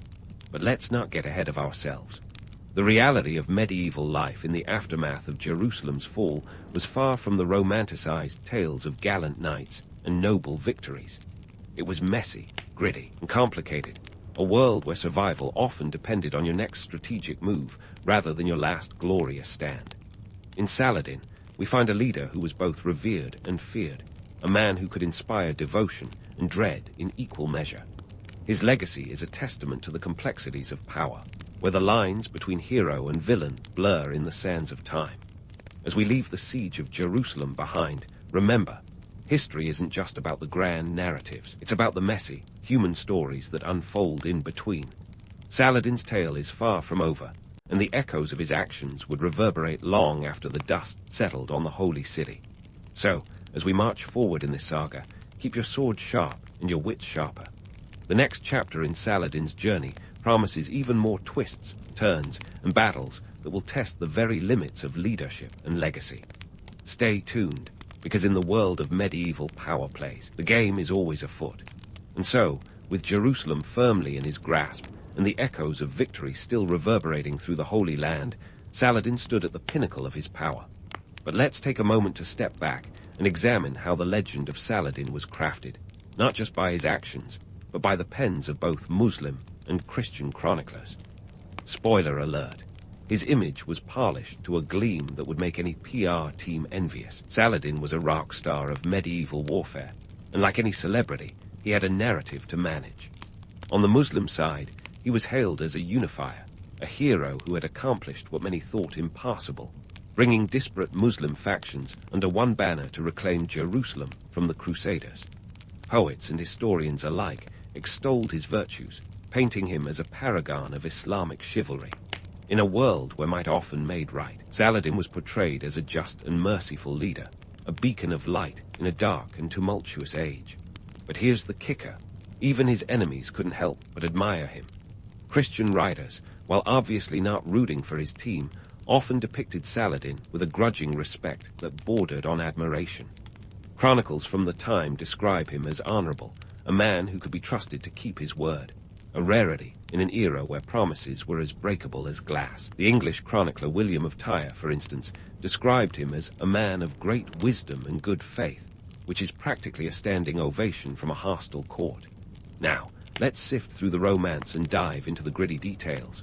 Economically, Saladin's reign was a game-changer for the region. The Ayyubid Empire, with its capital in Cairo, became a hub of commerce and culture. Saladin understood the power of trade and the wealth it brought. Under his rule, cities like Damascus and Cairo flourished, becoming bustling centers of commerce where spices, textiles, and ideas were exchanged like medieval stock options. The man was essentially the CEO of a thriving economic empire, with trade routes stretching from the Mediterranean to the Indian Ocean. Culturally, Saladin's legacy was equally profound. He didn't just wield power, he fostered a renaissance of sorts in the Islamic world. The Ayyubid period saw a flowering of the arts and sciences, a reminder that even in times of conflict, creativity can bloom. The madrasas and libraries he established became centers of learning, where scholars gathered to debate everything from astronomy to philosophy. He wasn't just building an empire, he was cultivating a civilization. Yet, for all the accolades and achievements, Saladin's legacy is a complex tapestry woven with both triumph and contradiction. While he was indeed a unifier, he was also a shrewd political operator who knew that power often required a firm hand. His rule was marked by strategic marriages, alliances, and yes, the occasional ruthless purge of rivals. In the cutthroat world of medieval politics, being a nice guy didn't pay the bills or keep you alive. As we look back on Saladin, the question arises, was he a unifying hero or merely another power-hungry ruler with a slick marketing campaign? The answer, as is often the case with historical figures, lies somewhere in between. He was a man of his time, a product of an era where survival often meant walking the fine line between diplomacy and domination. Fast forward to today, and Saladin's legend continues to cast a long shadow. He's a figure that resonates across cultures, often appearing in modern narratives as a symbol of noble resistance against overwhelming odds. Whether in literature, film, or even video games, Saladin is often depicted as the epitome of chivalry and honor. It's a narrative that's as appealing as it is enduring, capturing the imagination of generations long after the dust of his battles has settled. But let's not let the romance sweep us off our feet without acknowledging the reality. Saladin, for all his legendary status, was a leader who wielded power with precision and pragmatism. His ability to navigate the treacherous waters of politics and warfare was as much about survival as it was about heroism. In a world where alliances were as stable as a house of cards, Saladin managed to build an empire that, while short-lived, left an indelible mark on history. In the end, Saladin's story is a reminder that history is not just a series of dates and battles, but a complex web of human experiences.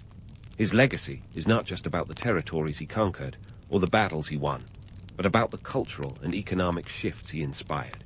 He was a leader who understood that true power lay not just in the sword, but in the ability to unite people under a common cause. As we wrap up our journey through the life and legacy of Saladin, let's take a moment to remember that history, in all its complexity, is a tapestry woven from the threads of countless stories. Saladin's is but one of those threads, a vibrant strand that tells a tale of power, ambition, and the enduring quest for unity in a fractured world. And as we close the chapter on this medieval saga, let's carry forward the lessons of the past into our own lives, remembering that while history may be written by the victors, it is lived by us all. In the bustling hubbub of ancient Greece, where guards and goddesses were as much a part of daily life as olive oil and democracy, one might wonder what drove folks to spend fortunes on temples. Enter the temple of Artemis, a monument so grand that it made even the wealthiest of kings loosen their purse strings. The mastermind behind this extravaganza was King Croesus of Lydia, a man whose wealth was so legendary that his name became synonymous with being filthy rich. Think Jeff Bezos with a crown and a penchant for divine architecture. Now, why Ephesus? You might think it was a game of ancient darts, but no, Ephesus was a strategic choice. Situated on the western coast of what is now Turkey, it was a thriving port city, a crossroads of trade and culture.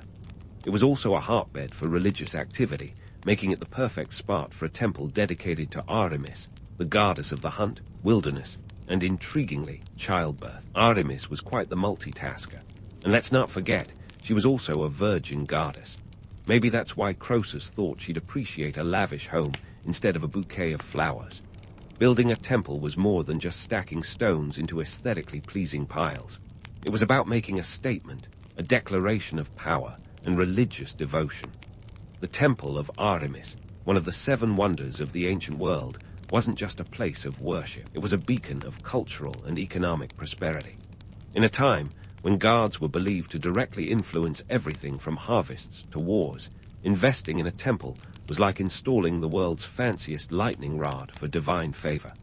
The construction of the temple started around 550 BCE, a project that would take decades to complete. Imagine a Kickstarter campaign that keeps getting funded for 30 years.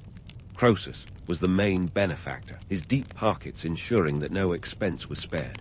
Marble was hauled from miles away, and skilled craftsmen were hired to carve intricate sculptures and friezes. This wasn't just any marble, mind you, but the finest that money could buy. If Croesus were alive today, he'd probably be the kind of guy who orders custom-made yachts with gold-plated everything. But why go to all this trouble? Well, in ancient Greece, religion was woven into the very fabric of society. It wasn't just about praying for good weather. It was a complex system of rituals that governed everything from politics to personal life. Temples were the epicenters of this spiritual ecosystem, serving not just as places of worship, but as community centers, treasuries, and even banks. Yes, you heard that right. Temples often functioned as financial institutions, safeguarding wealth and offering loans, a bit like your local credit union, but with more incense and fewer service fees. The motivations for building such monumental structures were as varied as the gods themselves. On one hand, you had the genuine belief in divine intervention.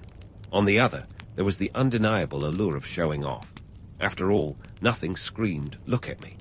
Quite like a colossal temple, decked out in the finest stone and art the ancient world could muster. And let's not overlook the political angle. For rulers like Croesus, erecting a temple was also a way to cement alliances and demonstrate power. It was a form of soft diplomacy, a grand gesture to win favor with both the gods and neighboring states. In a world where military might was often measured in hoplites rather than warheads, having the gods on your side was the ultimate strategic advantage. The Temple of Artemis wasn't just an ancient architectural marvel, it was a microcosm of Greek society, a reflection of its religious fervor, economic ambition, and political maneuvering. It stood as a testament to human ingenuity and the lengths to which people would go to curry favor with the divine. And while the temple itself has long since crumbled into history, its legacy remains etched in the annals of human achievement, a reminder that sometimes the pursuit of the divine can lead to greatness, or at least a really impressive building. So, while the temple's grandeur echoed through time, let's get our hands dirty with the nitty-gritty details of its construction. Enter Chersiphron and his son Metagenes, the dynamic duo of ancient architecture. These guys were the Frank Lloyd Wrights of their time, but with more tunics and less scandal. Their task, to figure out how to construct a building so monumental it would leave future generations slack-jawed with awe, or at least too busy gawking to notice the occasional earthquake. The temple was no small feat. It measured 377 feet long and 180 feet wide, with 127 columns, each standing a staggering 60 feet tall. That's taller than 5-story buildings today, folks. And let's not forget that each of these columns was meticulously carved from marble. But where does one find such an obscene amount of marble? Not down at the local quarry, I assure you. The marble came from a place called Mount Prion, located several miles away from Ephesus. You can bet there wasn't a fleet of trucks waiting to haul these behemoths down the hillside. Instead, the ancient Greeks employed a system that would make any modern-day engineer reach for a stiff drink. Chersiphron and Metagenes designed a contraption involving wooden sledges and lubricated tracks to slide the massive stone blocks downhill. Picture a giant slip-end slide for marble blocks. If you're imagining a scene out of an ancient Greek Rube Goldberg machine, you're not far off. It was genius, albeit a bit precarious. One wrong move, and you'd have a runaway marble block, mowing down everything in its path. sort of like a giant game of Plinko, but with fewer prizes and more property damage. Now, let's talk about the labor. Forget your romantic visions of toga-clad philosophers pondering life's mysteries beneath olive trees. The real heroes here were the thousands of laborers sweating under the Mediterranean sun. Skilled artisans were brought in to carve intricate sculptures and engravings, turning marble into masterpieces. This was precision work requiring steady hands and a keen eye, nothing short of artistry. Meanwhile, the heavy lifting was done by muscle-bound workers who probably had forearms that would make Popeye blush. These laborers were the lifeblood of the project, a workforce that rivaled any modern construction crew, minus the hard hats and OSHA regulations. But what about the conditions? Well, let's just say ancient job sites were less about safety and more about try not to get crushed by a massive column. The work was grueling, the hours long, and the pay, let's face it, not exactly competitive. But hey, at least they didn't have to deal with email spam or the morning commute. And for many, working on a project of this magnitude was a source of pride, a chance to contribute to something that would stand the test of time, at least until it didn't. But we'll get to that later. Economically, this was no small investment. The project was bankrolled by Croesus, whose resources seemed as endless as his ambition. The cost? Well, let's just say it was enough to make even the most generous modern philanthropist balk. Croesus wasn't just investing in stone and mortar. He was investing in prestige, influence, and a bit of divine insurance. The idea was that Artemis would be so impressed with her new digs that she'd look favorably on Ephesus and its benefactor. Divine intervention meets ancient real estate speculation. But why go to such lengths and expenses for a temple? Well, in a world where the gods held sway over everything from the crops to the cosmos, having a direct line to the divine was akin to having a VIP pass to the universe. Plus, there was the undeniable human urge to leave a mark, to build something that would outlast the builder. It's the same impulse that drives us to put our names on buildings or stars on Hollywood Boulevard, only with more marble and fewer sunglasses. The construction of the Temple of Artemis was not just a feat of engineering, but a testament to human ambition, creativity, and the eternal quest for legacy. It was a project that required the collaboration of architects, artisans, and laborers, each playing a crucial role in realizing a vision that was, quite literally, larger than life. And while the temple itself may have crumbled over the centuries, the story of its creation remains a monument to the ingenuity and determination of those who dared to dream big in a world where such dreams were the stuff of legend. So, as we stand on the shoulders of these ancient giants, let's not forget the sweat, toil, and sheer audacity it took to erect a wonder of the ancient world. Because if there's one thing history teaches us, it's that while gods may inspire, it's humans who do the heavy lifting. Stay tuned, because the saga of this ancient marvel is far from over. Now that we've marveled at the architectural gymnastics and sweaty labor that went into the Temple of Artemis, let's shift our gaze to the cultural and economic circus it unleashed upon Ephesus. Picture the temple as a colossal magnet, pulling in merchants, pilgrims, and the occasional con artist, all drawn by the promise of divine favor and cold, hard cash. This wasn't just a spiritual hotspot. It was ancient Wall Street with a side of sacrificial lamb. First off, let's talk commerce. The temple quickly became the epicenter of a bustling marketplace, a veritable bazaar where goods from all corners of the ancient world changed hands. Silk from the east, spices from Arabia, and wine from the local vineyards all found their way to the temple's shadow. Ephesus, already a key player in the trade game, saw its economy supercharged like a chariot on a sugar high. The local currency, stamped with the image of Artemis, became as much a part of daily life as the goddess herself. But this wasn't just about selling trinkets and trading olives. The temple played host to a more sophisticated financial enterprise. Yes, hold onto your toga, because this marble marvel functioned as a bank. The kind of bank where deposits were made in gold and silver, and loans extended not with a handshake, but perhaps a prayer. You could say it was the ancient equivalent of depositing your paycheck directly into a savings account, only with more divine oversight and fewer hidden fees. The temple's coffers were a safe bet in a world where security was often as elusive as a sober satyr. And here's the kicker. The temple wasn't just a savings account. It was an investment portfolio. The priests, those savvy celestial brokers, loaned out money at interest, funding everything from local business ventures to the Ard military campaign. It was a win-win. The borrowers got capital, and the temple raked in the profits. If the goddess Artemis offered blessing and protection, her priests offered financial services with a celestial nod of approval. Now, while the temple's economic clout was undeniable, its cultural impact was equally profound. The annual festival of Artemis, a week-long extravaganza of music, dance, and sacrifices, drew crowds from far and wide. Think of it as the Coachella of antiquity, minus the flower crowns, but with a lot more incense. The festival was a celebration of the goddess and a showcase of Ephesian culture, attracting artists, philosophers, and musicians who turned Ephesus into a melting pot of ideas. It was a cultural mashup, a place where East met West, and everyone wore the ancient equivalent of their Sunday best. But no grand story would be complete without a touch of magic, or at least the promise of it. Enter the myths surrounding the temple's supposed mystical properties. Legend had it that the temple was imbued with divine powers, capable of healing the sick, predicting the future, and maybe even making your bread rise just right. These tales were as sticky as they were compelling, drawing pilgrims in search of miracles and merchants eager to capitalize on their dreams. Yet, as much as we love a good myth, archaeology has been the ultimate party pooper.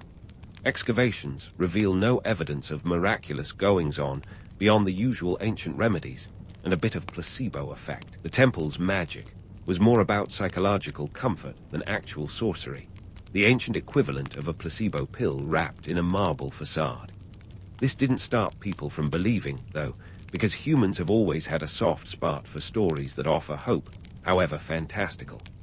And speaking of fantastical, let's address the idea that the temple held untold treasures, secret chambers, and perhaps even a few mythical creatures. While it's true that the temple housed offerings and treasures, these were far more mundane than the tales of hidden riches suggest. The reality, a collection of votive statues, jewelry, and coins, impressive but not exactly the stuff of Indiana Jones. As for mythical creatures, well, unless you count the occasional carved griffin, the archaeological record remains stubbornly creature-free. In the end, the Temple of Artemis was a microcosm of ancient Ephesus, a place where trade, religion, and finance mingled in a heady mix of marble and incense. It was a hub of activity, a testament to human ingenuity and the eternal quest for prosperity and divine favor. And while the myths add a layer of romantic allure, the truth is that the temple's true magic lay in its ability to bring people together, to inspire collaboration, and to fuel an economy that was as much about faith as it was about finance. So, as we peel back the layers of legend and reality, we find a story that's as much about human ambition as it is about divine inspiration. Because if history teaches us anything, it's that the line between myth and reality is often as thin as a Corinthian column. And while the temple may have crumbled, its legacy lives on in the stories, the stones, and the spirit of a city that dared to dream big. Stay tuned, because the saga of Ephesus and its mighty temple is far from a closed scroll. And so, as we stand amidst the ruins of ambition and ancient glory, we find ourselves at a crossroads in the saga of the Temple of Artemis. But hold on to your laurel wreaths, because this story's about to get a fiery twist. Enter Herostratus, a name that's been etched into the annals of infamy. His claim to fame, burning down one of the 7 wonders of the ancient world. And why? Pure, unadulterated vanity. Herostratus didn't want gold or power. He wanted to be remembered. Talk about setting the world on fire to make a name for yourself, literally. On a fateful night in 356 BCE, as the city of Ephesus slumbered under the watchful gaze of Artemis, Herostratus lit the flames that would bring the temple crashing down. The cost of his notoriety, death. The Ephesians, understandably miffed, sentenced him to execution and declared his name should never be spoken again. A sort of ancient cancel culture, if you will. But as history shows, a forbidden name is often the one most remembered. Herostratus achieved his goal, albeit posthumously. The destruction of the temple was more than just a loss of a building. It was a gut punch to Ephesus's economy and prestige. Imagine if Wall Street lost its ticker, or if Silicon Valley had its circuits fried overnight. The temple wasn't just a religious symbol. It was the beating heart of Ephesian society. Losing it meant losing a major economic and cultural hub. Yet, just like any good plot twist, this disaster set the stage for an epic comeback. Hugh Alexander the Great, history's golden boy with a penchant for conquest and a soft spot for divine architecture. When Alexander marched into Ephesus in 334 BCE, he came not just with armies, but with an offer. He proposed to fund the rebuilding of the temple, a grand gesture wrapped in political savvy. Alexander wasn't just being altruistic. He was marketing himself as the ultimate benevolent ruler, a king who could restore what was lost and earn a special place in the hearts and myths of the people. The Ephesians, however, were no fools. They politely declined Alexander's offer to put his name on the temple, citing a law that only guards could be patrons of such sanctuaries. A clever move, really, preserving their autonomy while still benefiting from his largesse. They let him foot the bill, all the while keeping Artemis as the temple's divine sponsor. Talk about having your drachma and spending it too. With funding secured, the reconstruction began. The second iteration of the Temple of Artemis was even more magnificent than the first, a phoenix from the ashes, if you will. It was larger, grander, and more adorned, standing at 450 feet long and 225 feet wide, with columns that reached an imposing 60 feet high. This time, the architects incorporated lessons from the past, making it not only a wonder to behold, but hopefully a bit more fire-resistant. Yet, the politics surrounding the rebuild were as intricate as the temple's ornate friezes. In a world where rulers were constantly vying for divine favor, aligning oneself with Artemis through this architectural symbol was a powerful political statement. It was an ancient version of branding, where leaders could showcase their piety and power through the grandeur of their temples. Alexander's involvement added a layer of prestige, transforming the temple into a monument not only to the gods, but to human resilience and ingenuity. Let's not forget the PR spin that followed. The Ephesians capitalized on the narrative of revival and resilience, turning the temple's destruction into a tale of triumph.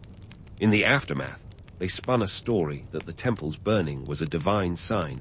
Its destruction coincided, according to legend, with the birth of Alexander the Great. Some even whispered that Artemis was too busy helping bring Alexander into the world to save her sanctuary. Now, whether you buy into the celestial midwifery or not, it's a tale that added a layer of mythic allure, ensuring the temple's, and Alexander's, place in history. As the temple rose anew, it continued to serve as a cultural and economic beacon. Pilgrims returned, merchants thronged its precincts, and the coffers clinked with renewed vigor. The second coming of the Temple of Artemis was not just a testament to architectural excellence, but a masterclass in ancient crisis management. The Ephesians and Alexander turned a potential catastrophe into an opportunity, leveraging their collective resources and ingenuity to rebuild bigger, better, and bolder. In the grand tapestry of history, the tale of the Temple of Artemis is a reminder that human ambition is as timeless as the stars. Whether it's erecting colossal structures or rebuilding them from the rubble, the drive to create and leave a mark is a constant. And while the temple may no longer stand in its original glory, its story endures, a saga of creation, destruction, and rebirth that echoes through the ages. So, as we pause in this moment of triumph and transition, remember that history is as much about the stories we tell as the stones we lay. Stay tuned, because the legend of Artemis's sanctuary isn't done unraveling yet. As the dust of history settles, the Temple of Artemis stands as a testament to both the heights of human ambition and the depths of human folly. It's a story that echoes through the corridors of time, reminding us that while stone can crumble, the legends it leaves behind have a way of enduring. So, what's the deal with this temple, and why does it still captivate us today when all that's left are a few scattered ruins and a legend that refuses to die? The Temple of Artemis wasn't just an architectural marvel. It was an influencer of its time. Think of it as the Instagram of ancient wonders, setting trends in the world of construction and religious architecture that ripple through even modern structures. Let's talk numbers. It was bigger than a football field, measuring 450 feet long and 225 feet wide, with towering columns that soared 60 feet high. The sheer scale was meant to awe and inspire, and it did just that. This wasn't just a building. It was a statement, a declaration of the possible limits of human creativity and engineering. But the influence of the Temple of Artemis didn't stop with its physical dimensions. Its legacy can be seen in the grand cathedrals of Europe, the sweeping mosques of the Middle East, and even the modern skyscrapers that define city skylines today. Each of these structures carries a whisper of Artemis's temple, a nod to the audacity of building big and reaching for the heavens. The idea that a building could be more than just a space, it could be an expression of faith, power, and artistic vision, has its roots in places like Ephesus. Beyond the bricks and mortar, the temple's legacy lies in the stories and myths that have been spun around it. It's the mystique of the 7 wonders of the ancient world, a list that reads like a who's who of architectural audacity. The Temple of Artemis shared this list with the likes of the Great Pyramid of Giza and the Hanging Gardens of Babylon, each wonder a testament to a different facet of human ingenuity. But while most of these wonders have faded into the sands of time, the Temple of Artemis keeps a special place in the collective imagination, partly because of its dramatic history and the stories of its fiery demise and phoenix-like resurrection. It's these stories that keep the temple alive in our minds. The idea of a wonder isn't just about the physical structure, it's about the narrative it evokes. The Temple of Artemis, with its tales of divine intervention, fiery destruction, and ambitious reconstruction, is a perfect example of how a story can transcend stone. In a way, the true wonder isn't the building itself, but the legend that encircles it like a ghostly halo. The temple's allure is also a reminder of the eternal human quest for meaning. It symbolizes our desire to reach beyond the mundane, to connect with something greater. Whether it's a temple dedicated to a goddess of the hunt or a modern skyscraper touching the clouds, these structures are more than just feats of engineering. They're expressions of our aspirations and our yearnings. At their core, they are reflections of the societies that built them, snapshots of a moment in time when humanity dared to dream big. Of course, myth-busting is part of the fun, too. Let's not forget the reality check that archaeology often provides. While tales of Artemis's temple's mystical powers and hidden treasures add a layer of romance, the archaeological record often tells a more mundane story. What the temple actually contained, votive offerings, coins, and statues, was impressive, but not exactly the stuff of legend. Yet the allure of the myth is potent, and maybe we need those stories more than we care to admit. They offer a sense of wonder and possibility, even if the reality is less sparkling. So, what makes a wonder truly wondrous? Is it the sheer scale and audacity of its construction, the stories it inspires, or the legacy it leaves behind? Perhaps it's a blend of all three. The Temple of Artemis, in its glory and ruin, is a reminder that while the physical might fade, the stories remain, passed down through generations, each telling and retelling adding new layers to the legend. As we wrap up our journey through the temple's storied past, let's ponder the real legacy of the Temple of Artemis. It's not just about what was built or lost, but about the enduring human spirit it represents, the drive to create, to innovate, and to find meaning in the spaces we inhabit. In the end, the Temple of Artemis isn't just a pile of stones. It's a monument to human ambition, a story that continues to captivate and inspire, long after the last column has fallen. And so, as we close the scroll on this chapter of history, remember that wonders are as much about the stories we tell as the stones we lay. The Temple of Artemis, in its glorious rise and tragic fall, remains a symbol of that eternal human dance between aspiration and reality. Whether as a beacon of ancient glory or a cautionary tale of hubris, its legacy lives on, a testament to the remarkable and sometimes reckless spirit of humanity. If you find yourself wandering the cobbled streets of Tudor England, you think twice about making a career switch to the local executioner. Sure, it might sound like a job with a certain edge, but let's slice through the myths right away. You're not some revered figure collecting fat stacks for swinging the axe. Nope, you're more like the medieval equivalent of a garbage collector, but with a sharper toolkit and a much grimmer daily grind. First, let's talk wages. If you're expecting a king's ransom, you're in for a shock. Forget about buying that fancy doublet or those posh leather shoes. You'd be lucky to scrape together £10 a year. That's right, 10 measly pounds, and that's on a good year. We're talking less than what a skilled craftsman would make. So unless you have a side hustle in the stocks or a penchant for penny pinching, you're not exactly living large. But surely you must have some perks, right? Maybe a little social standing. Think again. Being an executioner brands you with a social stigma that sticks to you like leeches.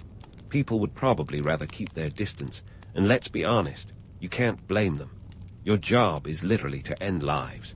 You're more infamous than famous, a grim necessity rather than a celebrated hero. You might find yourself at the tavern, but good luck finding drinking buddies who'll clink mugs with a guy who handles heads for a living. Now, let's dive into your toolkit, because every job has its tools of the trade. You've got your axes, your swords, and maybe even a rope or two. But don't get too attached. These aren't shiny new toys.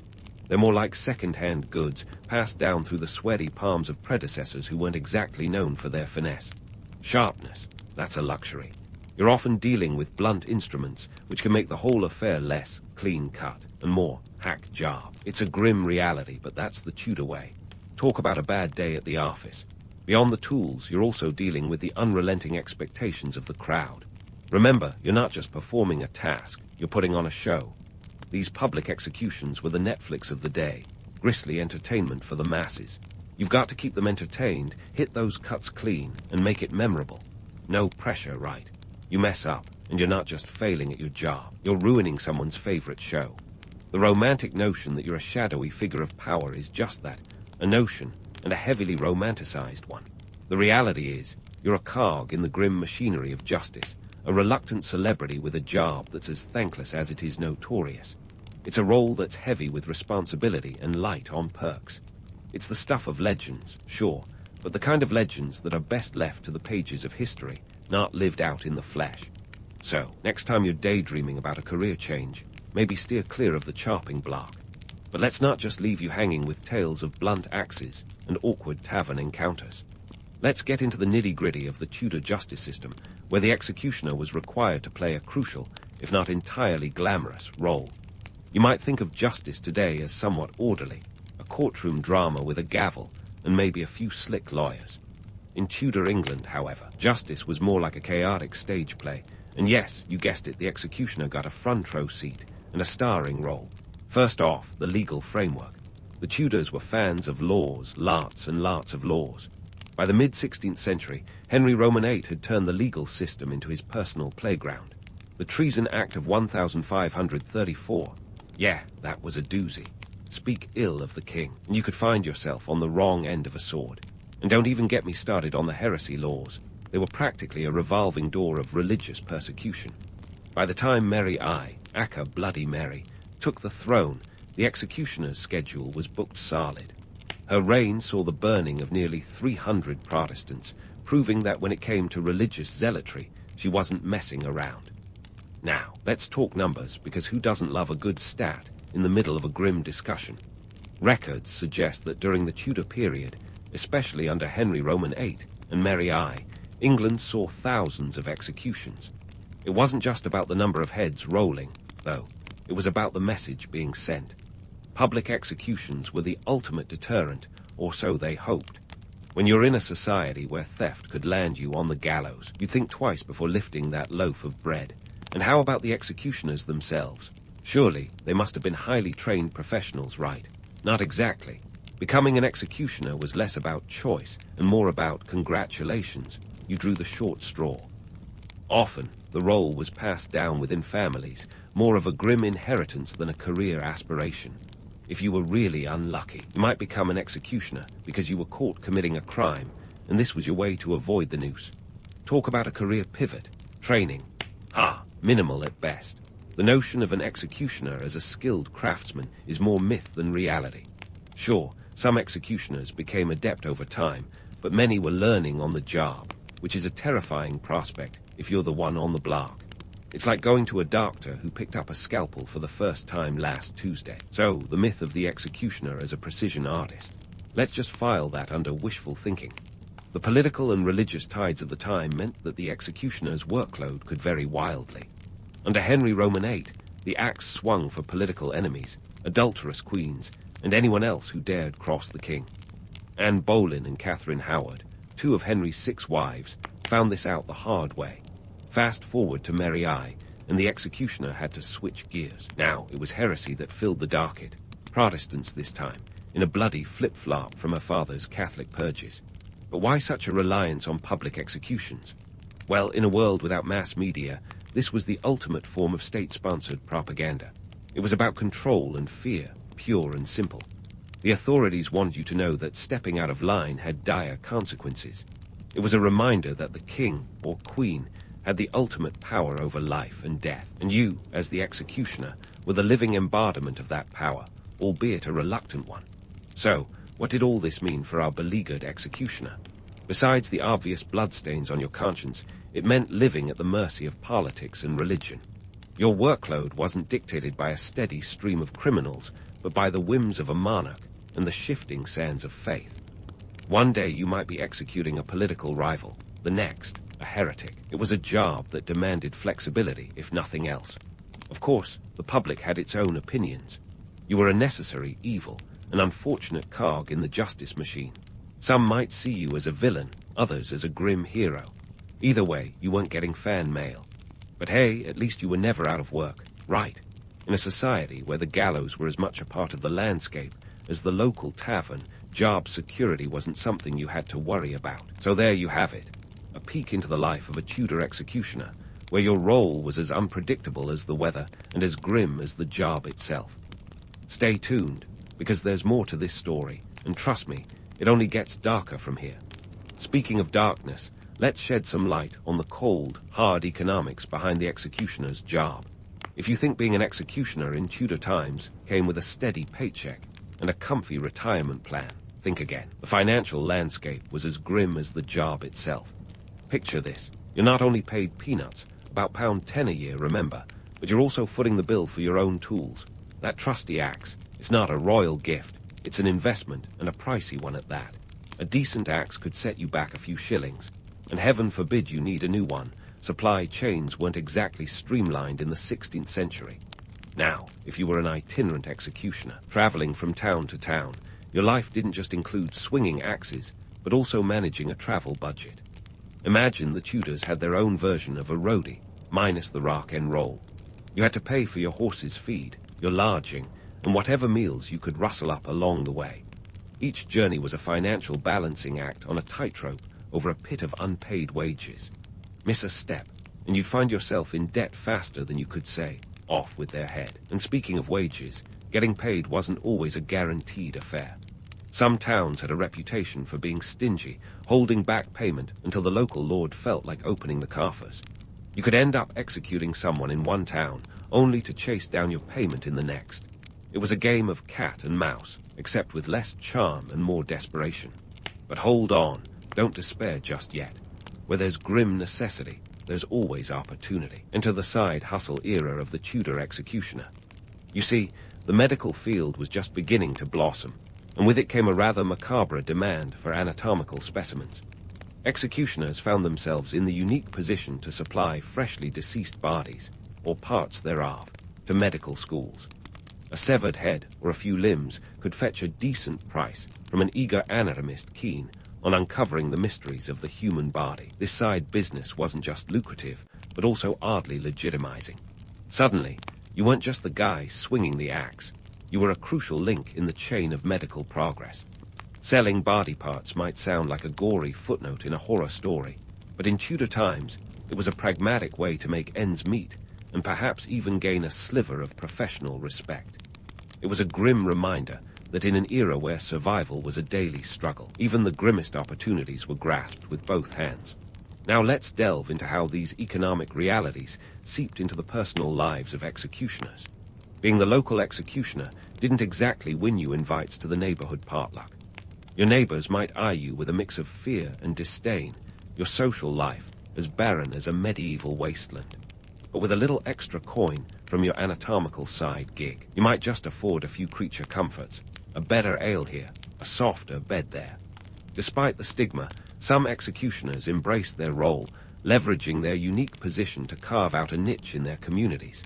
Sure, you might be shunned at the local market, but you were also the keeper of secrets, the one who knew which noble had a penchant for being on the wrong side of the king.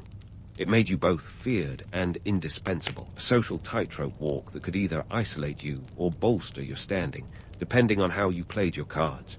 And let's not forget the family angle. For many executioners, this wasn't just a job, but a legacy. The profession often ran in families, passing down from father to son like an heirloom nobody wanted, but everyone needed. It was a grim inheritance, binding you to a tradition of blood and blade. Yet, it was also a means to provide for your kin, a twisted form of stability in an otherwise unstable world. The economics of execution were a microcosm of Tudor society's broader struggles, where survival often meant making do with what you had, no matter how unsavory.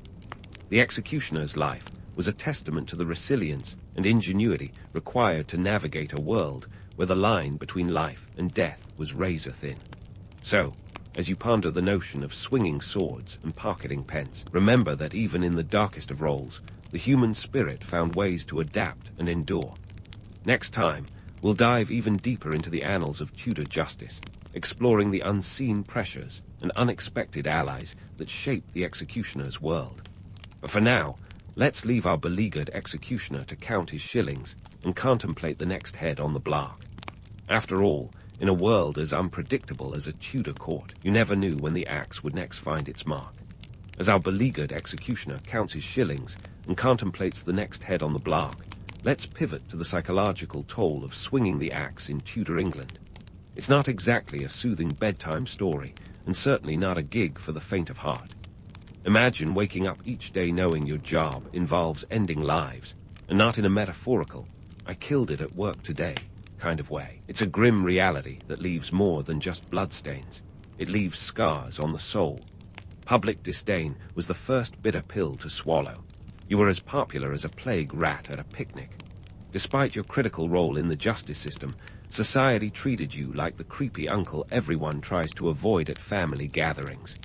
You were the necessary evil, the person everyone needed but no one wanted to acknowledge. The executioner's isolation was almost as tangible as the axe in his hand. Primary accounts give us a glimpse into this solitude. Take Richard Brandon, the executioner who reputedly beheaded King Charles I. He was reported to have lived a life shadowed by secrecy and scorn, carrying out his duties with little fanfare and even less gratitude. There was no glory in the executioner's work, just an endless cycle of judgment and death, with the occasional side of public humiliation. So, how did executioners cope with the psychological weight of their duties? Well, with a little liquid courage, of course. Drinking wasn't just a pastime, it was practically an occupational hazard. Alehouses became the unofficial havens for executioners, where they could drown their sorrows one mug at a time. Drinking eased the burden of their grim responsibilities, though it did little to erase the stigma. In fact, it often exacerbated their social woes, turning them into the town's infamous drunkard, a double-edged sword if ever there was one. And when the ale ran dry, there was always gambling to fill the void. If you think the stakes were high at the card table today, imagine wagering your modest earnings in a Tudor tavern, hoping Lady Luck would finally smile upon you. Gambling provided a temporary escape from the harsh realities of their profession, a brief respite from the haunting memories of every life they'd taken. It was a risky endeavor, but then again, what did they have to lose? Their reputation was already in tatters. The societal perception of executioners was as complex as it was contradictory. They were both feared and despised, a paradox that made for a lonely existence. An executioner might have found an ally in the local outcast or fellow misfit, but genuine friendships were few and far between. Trust was a rare commodity, a priceless treasure in a world where betrayal lurked around every corner. But in the midst of this darkness, there were rare instances of executioners seeking redemption or speaking out. Some executioners, driven by guilt or a desire for absolution, found solace in religion. They turned to the church, seeking forgiveness for the sins they were paid to commit. It was a desperate bid for peace, a chance to cleanse their tarnished souls. One such figure was Jack Ketch, an infamous executioner of the late 17th century, who was haunted by botched executions and the public's disdain. Ketch reportedly expressed regret over his actions, though whether this was a genuine plea for redemption or a clever attempt at damage control is up for debate. His story is a testament to the inner turmoil that plagued those in the executioner's chair, a reminder that beneath the cold exterior lay a human being grappling with the moral implications of their role. Executioners were, in a sense, the ultimate outsiders. They existed on the fringes of society, neither fully integrated nor completely cast out. Their lives were a constant balancing act between duty and conscience, a struggle to reconcile the demands of their profession with the whispers of their soul. It's a poignant reminder that even in the darkest of roles, the human spirit wrestled with questions of morality, identity, and purpose. As we delve deeper into the annals of Tudor justice, the story of the executioner becomes a reflection on the complexities of human nature. It's a tale of survival in a world where the line between right and wrong was often blurred, where the weight of the axe was matched only by the burden of guilt. Stay tuned as we explore the unseen pressures and unexpected allies that shape the executioner's world. The tale is far from over, and there's plenty more to uncover in the shadowy corridors of history. As we delve into the post-Tudor evolution of the executioner's role, it becomes clear that, much like fashion trends and questionable hairstyles, the job of execution evolved, albeit with fewer mullets. The executioner's lot in life started shifting gears as England waved goodbye to the Tudor era and embraced the Stuarts. This wasn't a sudden transformation, but more of a slow creep, like the inevitability of taxes or the rise of avocado toast. The 17th century brought with it new political landscapes and a swell of public sentiment that began to view public executions more as grotesque spectacles than solemn judicial necessities. The executioner was still an essential cog in the justice machine, but now with an added layer of scrutiny and, dare I say, disdain. With the rise of the Enlightenment, people started to think, hey, maybe there's a more humane way to deal with criminals than chopping off their heads in front of a cheering crowd. Revolutionary idea, right? Executioners, once reluctantly revered for their grim work, started to encounter a shift in public perception. They weren't just the men behind the axe. They became symbols of an outdated system. Their roles increasingly came under fire as societies began to question the morality of capital punishment. It was like being the guy who still uses a flip phone in a world of smartphones. Sure, you get the job done, but everyone's starting to side-eye you. Now, let's talk about our old friend Jack Ketch. By the late 1600, he had become a household name for all the wrong reasons. His notorious botched executions, like the infamous hacking of Lord Russell, became fodder for public outrage and ridicule. Ketch was so bad that his name became synonymous with bungling executions. Imagine being so infamous that your name is basically a synonym for failure. Not exactly a legacy you'd want on your business card. These public blunders fueled the fire for reform, reflecting a growing distaste for the blood-soaked theatrics of the past. Society was shifting, albeit slowly, towards more humane methods, at least by 17th century standards. The conversation was no longer just about whether to execute, but how to do it with a semblance of dignity. The calls for change were like a slow-moving tidal wave, building momentum as the years rolled on. As the centuries ticked by, the role of the executioner continued to evolve. The 18th century saw the introduction of the guillotine in France, a device that promised swifter, more efficient executions. Talk about cutting-edge technology, pun intended. Although the guillotine never took off in England, the very concept of a more humane execution highlighted a shift in societal values. The executioner, once the star of the show, was now part of a broader conversation about justice and humanity. The Industrial Revolution brought even more change. As cities grew and societies became more complex, the justice system evolved too. Public executions became less frequent, moving from the town square to the confines of prisons. The executioner was no longer a public performer, but a hidden figure, operating behind closed doors. It was a stark contrast to the Tudor days, when the crowd's roar was as much a part of the job as the swing of the axe. By the 19th century, the executioner's role had transformed significantly. England's last public execution took place in 1868, marking the end of an era. The shift from public to private executions was not just about sparing the public's sensibilities, but also a reflection of changing attitudes toward crime and punishment. The spectacle was no longer necessary. The focus had moved towards rehabilitation and justice reform. In the modern era, the legacy of executioners is a complex tapestry woven with threads of fear, necessity, and morality.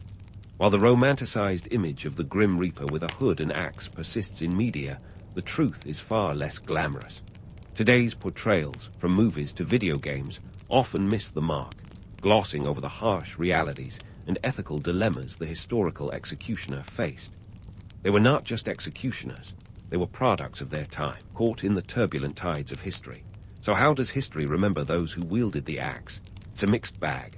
On one hand, they're seen as relics of a brutal past, reminders of when justice was swift and merciless.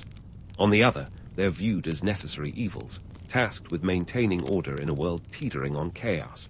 Their story is a reminder of how far we've come, and how far we still have to go. In the end, the executioner's tale is one of evolution and change, a reflection of society's journey towards a more just and humane world. Despite their vilified image, they were essential players in the theater of justice, navigating a path fraught with moral ambiguity and societal disdain. They remind us that history is not just a series of events, but a complex web of human experiences, where even the darkest roles have their place in the narrative. So next time you ponder the grim history of executioners, remember that behind the axe was a person caught in the ebb and flow of history, struggling with the weight of their role. Their legacy is not just a story of death, but a testament to humanity's ongoing quest for justice and redemption. And isn't that a story worth remembering? In the heart of the Syrian desert, where the sun doesn't just shine, but stages a full-on assault, there once thrived a city that was the ancient world's answer to a Chanel runway, Palmyra. This wasn't just any old oasis. It was a bustling metropolis around 240 AD, a mishmash of cultures with a flair for the dramatic. It was here that Queen Zenobia emerged, a woman whose life would have been the stuff of tabloid headlines, had the ancient world been so lucky to enjoy such modern delights. Born into a society that valued men so highly they practically needed a ladder to reach their egos, Zenobia was a walking paradox, leading with a charm that could disarm and an ambition that could conquer. Now, the city of Palmyra was the real deal, straddling the trade routes like a suave, ancient James Bond. It was a caravan city, sitting pretty on the Silk Road, where merchants swapped silks, spices, and probably a good deal of gossip. Palmyra was a cash cow, milking tariffs from traders faster than you could say exotic goods. At its zenith, it held a population of around 150,000 people, which for the time was practically New York City levels of crowded. Enter Zenobia, a figure as enigmatic as a crossword puzzle with half the letters missing. Born around 240 AD, her early life is shrouded in just enough mystery to make conspiracy theorists salivate. Some accounts suggest she was of noble Palmyran stock, while others hint at a more exotic Egyptian lineage. But whichever way you slice it, Zenobia was no ordinary noblewoman. She was well-educated, fluent in several languages, Greek, Aramaic, and Latin, which was about 3 more than most Roman emperors could manage without a translator. Zenobia's ascent to power was like something out of a soap opera, complete with political intrigue, sudden deaths, and a surprise wedding. She married Odenathus, the king of Palmyra, a man who had managed to carve out a little empire under Rome's nose, when Odenathus and his son from a previous marriage were assassinated in 267 AD, a plot twist worthy of an HBO series. Zenobia took the reins with the aplomb of someone who had been waiting for this moment her entire life. In a society that viewed women leading with the same enthusiasm as a cat being forced into a bath, Zenobia's rule was nothing short of revolutionary. She declared herself the regent of her young son, Vabilathus, but everyone knew who was really calling the shots. Her reign was a masterclass in leadership, with Zenobia acting as the CEO of Palmyra Inc., expanding its borders and influence while keeping those pesky Romans at bay. The Roman East during Zenobia's time was a bit like a dysfunctional family reunion. Everyone wanted to be in charge, and alliances shifted more frequently than a politician's promises. The Roman Empire, stretching from Britain to the Middle East, was a lumbering giant with a penchant for civil wars, economic crises, and emperors who had a life expectancy shorter than a mayfly on a bad day. Zenobia saw opportunity where others saw chaos. She capitalized on Rome's internal strife, strategically expanding her territory into Egypt and parts of Asia Minor, territories that were about as easy to control as a herd of cats on caffeine. Zenobia's ambition was as grand as her empire. She was a queen in a patriarchal society that treated powerful women as unicorns, fascinating, mythical, and best kept at a safe distance. Yet she defied the odds, commanding armies and negotiating treaties with the kind of savvy that would make even Machiavelli nod in approval. Her coins bore her image, a move that was both a power statement and a clever way to remind her subjects who was in charge every time they made a purchase. But let's not get too carried away with romanticizing. The reality was that Zenobia's ambitions were not just about girl power. Her reign was also a pragmatic response to the political realities of the Roman East. The region was a patchwork quilt of different cultures, languages, and religions, each with its own agenda and grievances. Zenobia's rule reflected this complexity, balancing diplomacy with military might, and occasionally a little bit of good old-fashioned intimidation. Palmyra's wealth, Zenobia's charisma, and the strategic importance of her empire made Rome increasingly nervous. Her bold expansions were less a game of risk and more a real-life chess match, where one wrong move could end in checkmate. Yet, for a time, Zenobia was the queen who held her own against the might of Rome, a feat as impressive as trying to stop a freight train with a well-aimed scowl. Zenobia's story is often told with the romantic flourish of a legend, but the harsh reality was that she was a woman navigating a man's world with the kind of skill that would have left her contemporaries slack-jawed. Her life was a tightrope walk between diplomacy and war, ambition and pragmatism, and it set the stage for one of history's most daring gambles. But that's a tale for another time. For now, let's toast to Queen Zenobia, the warrior queen whose life was anything but ordinary. Zenobia's story was just getting started, and if history had a red carpet event, her next move was the equivalent of showing up in a dress made of live peacocks. In 269 AD, she decided that Palmyra's borders were too confining and set her sights on Egypt, a land as rich as its pyramids were pointy. You see, Egypt was not just a pretty face with a Nile-side view, it was the grain basket of the Roman Empire. This wasn't just any old conquest. This was Zenobia muscling in on Rome's lunch money and declaring that she'd be having the empire's sandwich and their milkshake. Thank you very much. Zenobia's military campaign into Egypt was no half-hearted affair. She marched her army with the precision of a Swiss watch, because when you're taking on Rome, you don't do it with a ragtag bunch of weekend warriors.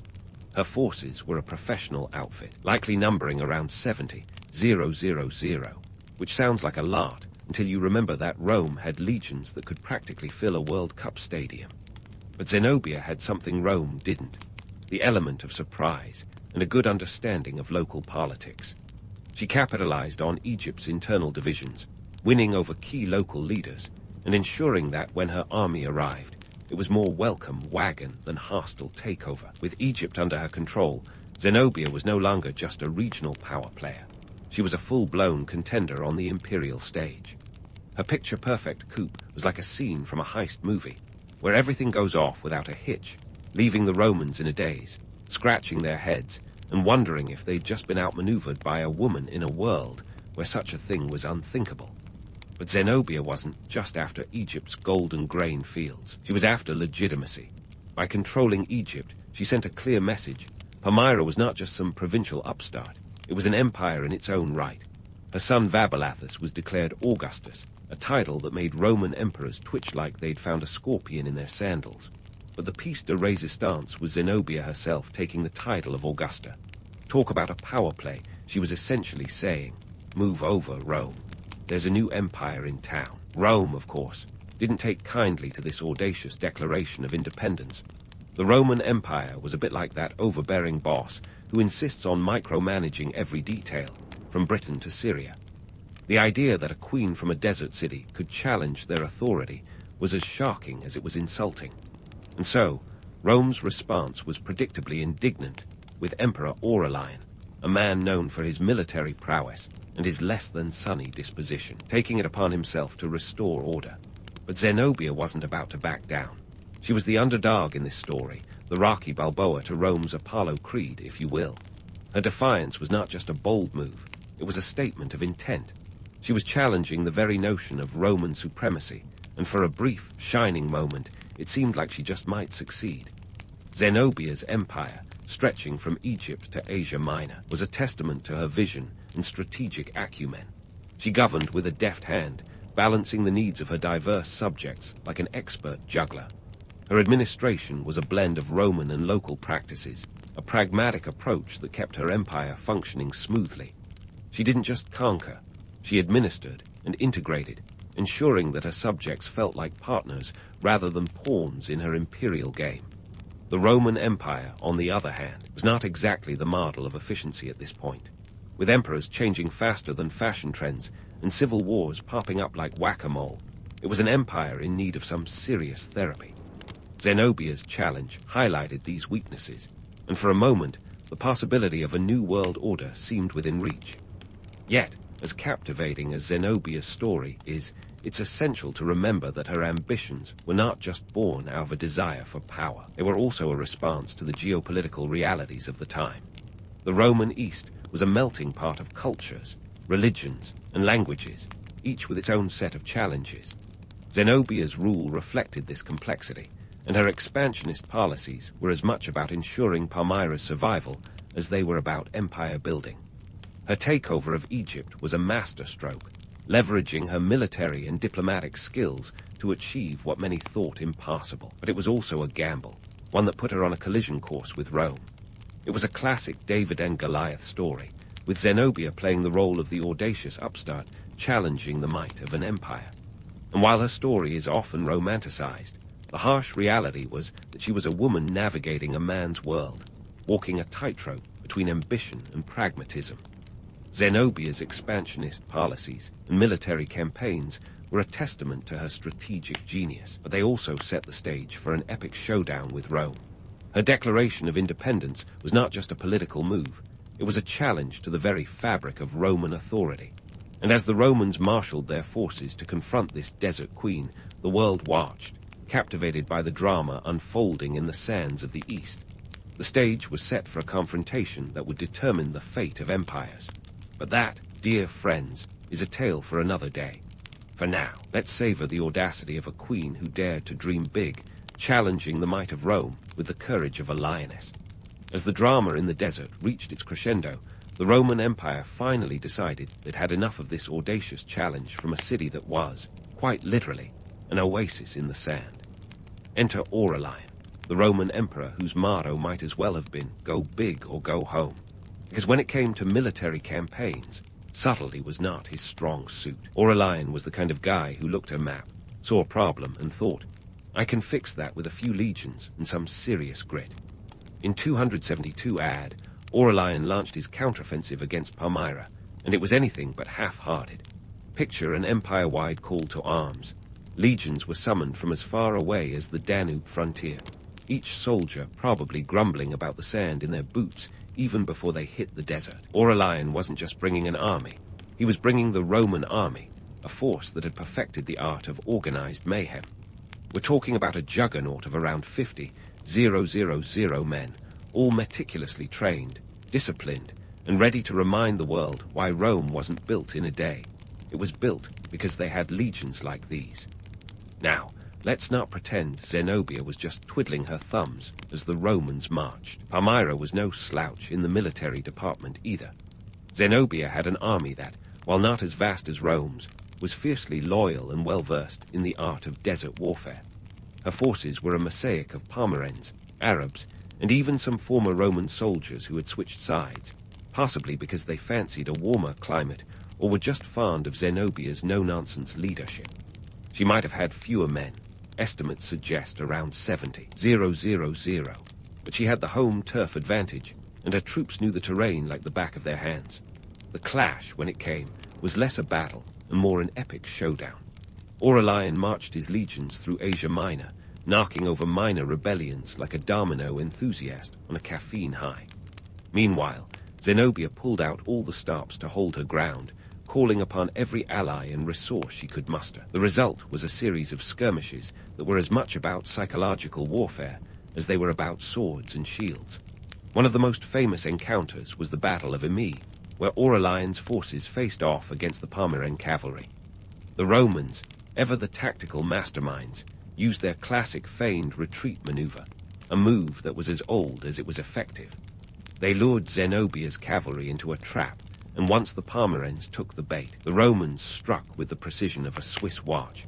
It was a tactical masterclass, and Zenobia's forces found themselves outmaneuvered, outmatched, and ultimately outdone. But let's not get carried away with the idea that Zenobia was just a damsel in distress on the battlefield. The myth of Zenobia as a warrior queen leading her troops into battle has all the appeal of a Hollywood epic, but the historical reality is a bit more nuanced. While she may have donned armor and inspired her troops with fiery speeches, Zenobia's real prowess was in strategy and diplomacy, not swinging a sword. Her leadership was more about planning and logistics, ensuring her army was well supplied and motivated, rather than personally charging into the fray. As the Roman juggernaut pressed on, Zenobia's options dwindled. Her empire was rich, but it was a wealth based on trade, and trade requires stability, a commodity in short supply when Rome is knocking at your gates. The economic lifeblood of Palmyra began to drain away as Roman forces cut off key trade routes and disrupted supply lines. Zenobia's empire, once a beacon of prosperity in the desert, found itself squeezed by the relentless Roman advance. The final confrontation came at the Battle of Emesa, a clash that was as decisive as it was brutal. Here, Aurelian's legions and Zenobia's forces met in a battle that would determine the fate of empires. Despite her best efforts, Zenobia's army was defeated, the Roman military machine proving too formidable even for her resourceful strategies. Aurelian's victory at Emesa was a testament to Roman military discipline, logistics, and sheer dogged persistence. After her defeat, Zenobia fled, hoping to rally support from her allies in the east, but the sands of fortune had shifted, and her once loyal supporters melted away like ice cubes in the desert sun. As the Romans closed in, Zenobia's empire crumbled, and she was captured near the Euphrates River, the indomitable queen, now a prisoner of the empire she had dared to defy. Zenobia's capture marked the end of an era, her dreams of independence and empire building dashed by the reality of Roman supremacy.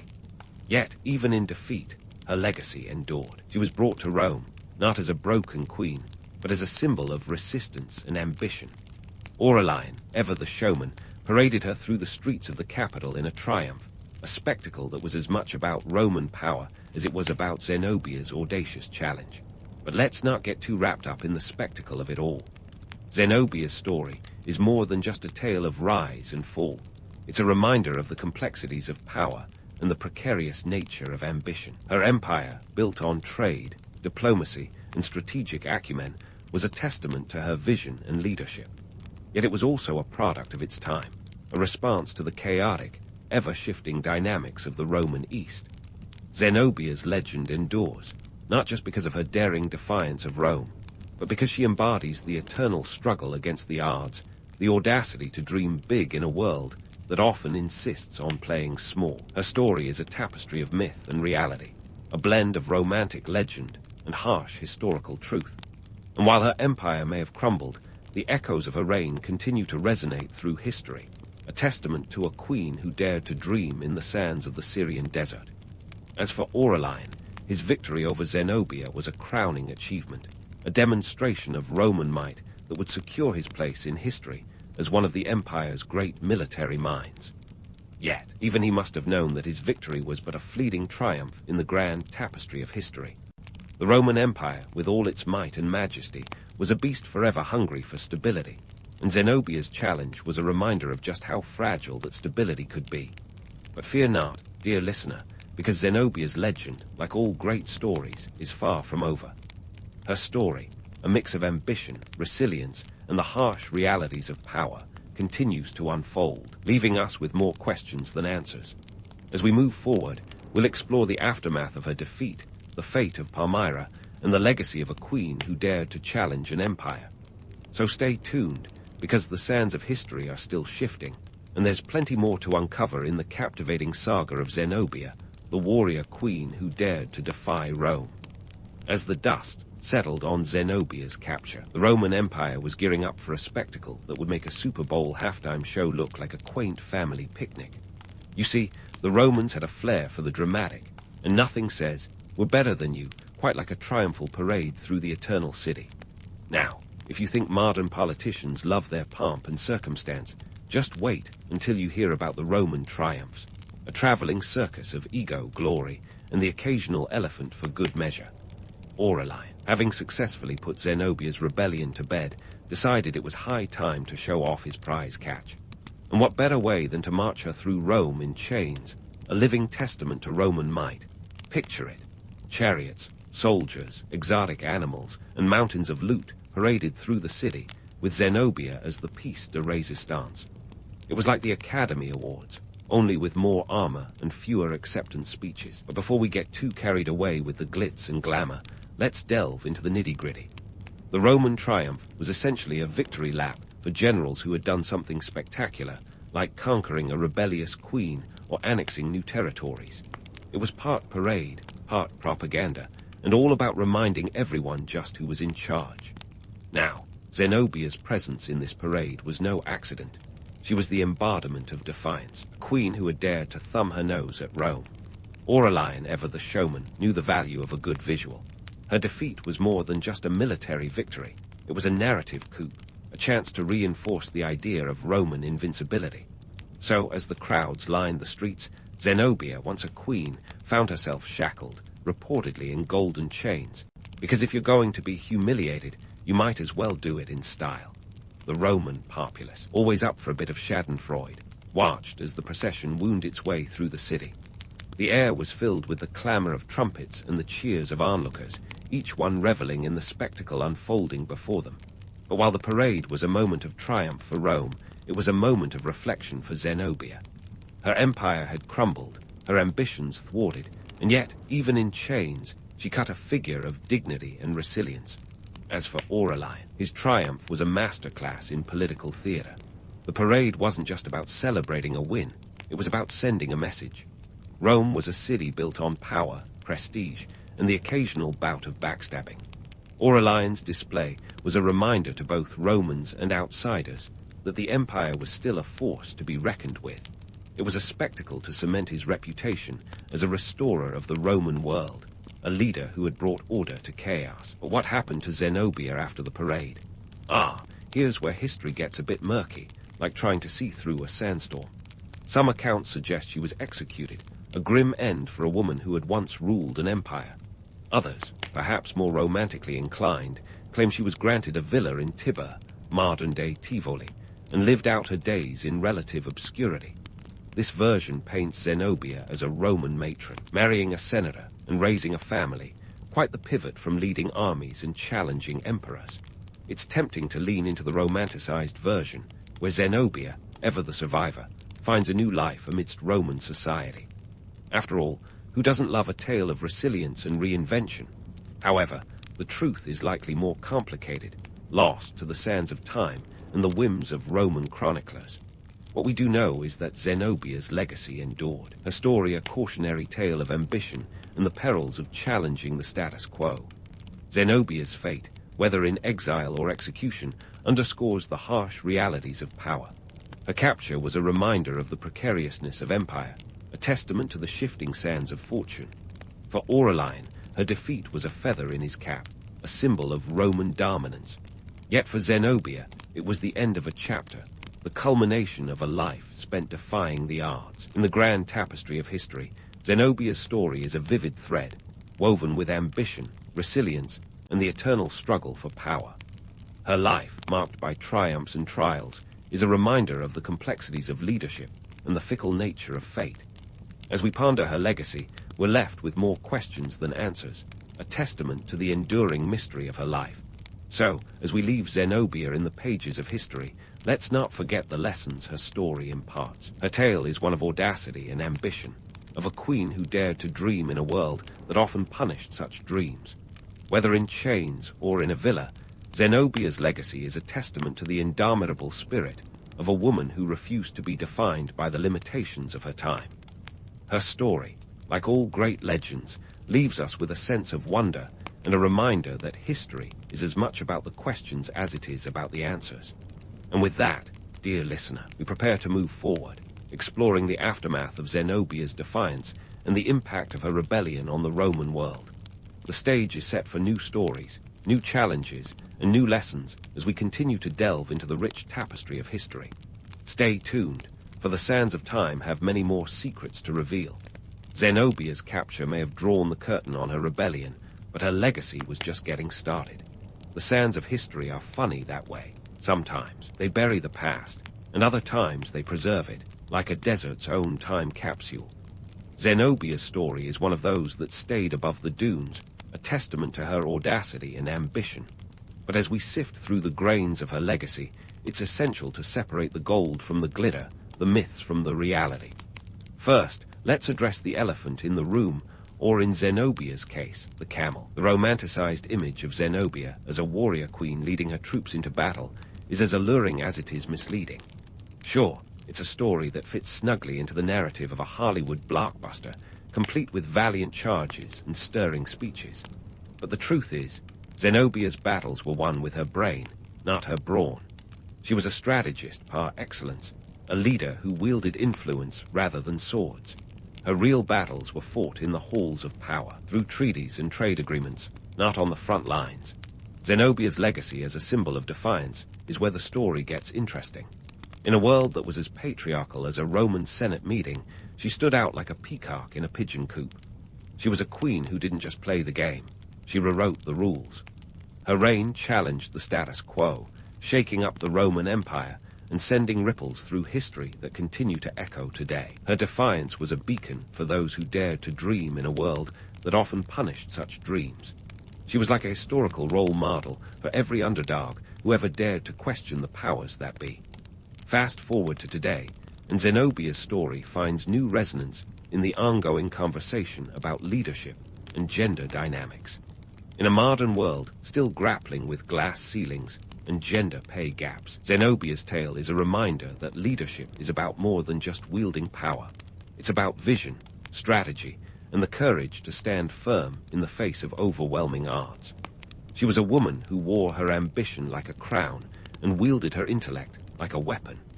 Her story serves as a powerful counter-narrative to the idea that leadership has a gender. But let's not get too carried away with romantic notions. Zenobia's ambitions weren't just about breaking gender norms. They were also about survival. Her empire was built on trade, a complex web of economic interests that required constant attention and adaptation. Palmyra was a city that thrived on the exchange of goods and ideas, a bustling hub where cultures collided and commerce flourished. Zenobia's reign was as much about maintaining this economic engine as it was about personal glory. Her story is a reminder that even in the grandest of narratives, practical realities often drive the plot. And what about the myths? Well, they're as sticky as a desert date. The idea of Zenobia as a tragic heroine, a queen brought low by cruel fate, is a narrative that has endured through the ages. It's a story that appeals to our love of drama and our fascination with fallen idols. But the reality is more nuanced. Zenobia was a political operator, a ruler who understood the intricacies of power and the art of compromise. Her defeat wasn't just a tragic end.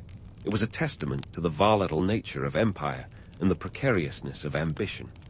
Zenobia's legacy, then, is a tapestry woven from both the romantic and the real. She's remembered not just for her defiance, but for her deft handling of economic and political challenges.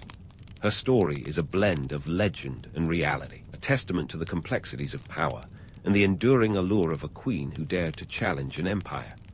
As we reflect on her legacy, we're reminded that history is less about the past and more about the stories we tell, the myths we create, and the truths we uncover. In the end, Zenobia's significance lies not just in her defiance of Rome, but in her embodiment of a broader human struggle, the quest for agency in a world that often denies it. Her story is a reminder that history is a living thing, a narrative that's constantly being rewritten as new generations find inspiration in the past. Zenobia, with her blend of ambition, resilience, and strategic genius, remains a figure who continues to captivate our imagination. So as we wrap up this journey through the life and times of Zenobia, let's leave with a final thought. Her story, like all great histories, is as much about us as it is about her. It's about the dreams we dare to dream and the courage it takes to pursue them. Zenobia may have walked the sands of the Syrian desert centuries ago, but her legacy continues to inspire those of us navigating the shifting sands of the present. Whether we're leading empires or simply leading our own lives, her story is a reminder that the true measure of a leader isn't just in their victories, but in their vision and their resolve to defy the odds. And with that, dear listener, we conclude our exploration of Queen Zenobia's remarkable legacy. Her tale has been one of ambition and defiance, a story that challenges us to think about power, leadership, and the enduring impact of a queen who dared to dream. As we bid farewell to the sands of Palmyra, we carry with us the lessons of Zenobia's life, a testament to the power of vision, the complexity of history, and the enduring allure of a story worth telling. You're 7 years old, and the concept of a cozy childhood is about as foreign to you as Netflix is to a Spartan hoplite. Here in ancient Sparta, your life is more boot camp than playground. You're about to dive headfirst into the Agoge, a twisted Hogwarts for wannabe warriors, where wands are replaced with spears and magic spells with grueling workouts. Forget about family game night, because your new home is the barracks, a place that makes your average summer camp look like a 5-star resort. The Agoge isn't just any training program. It's a state-sponsored roller coaster where the only thrill comes from surviving another day. Think of it as a long-term lease on hardship, one that starts at the tender age of 7 and doesn't let up until you're about 30. Yeah, that's right. 3 decades of fun. The Spartan state figured that if you're going to defend the realm, you better be tough enough to make Chuck Norris look like a kitten. Now, don't get me wrong, the allure of the Spartan warrior is real. We've all seen the movies. Chiseled warriors with abs that could cut glass, charging into battle with the kind of confidence that only comes from knowing you're the baddest dude on the block. But let's toss aside the Hollywood gloss for a moment and peek behind the curtain. Because let's face it, the reality was more brutal than glamorous. First off, forget about a balanced diet. Your meals are more survival ration than gourmet cuisine.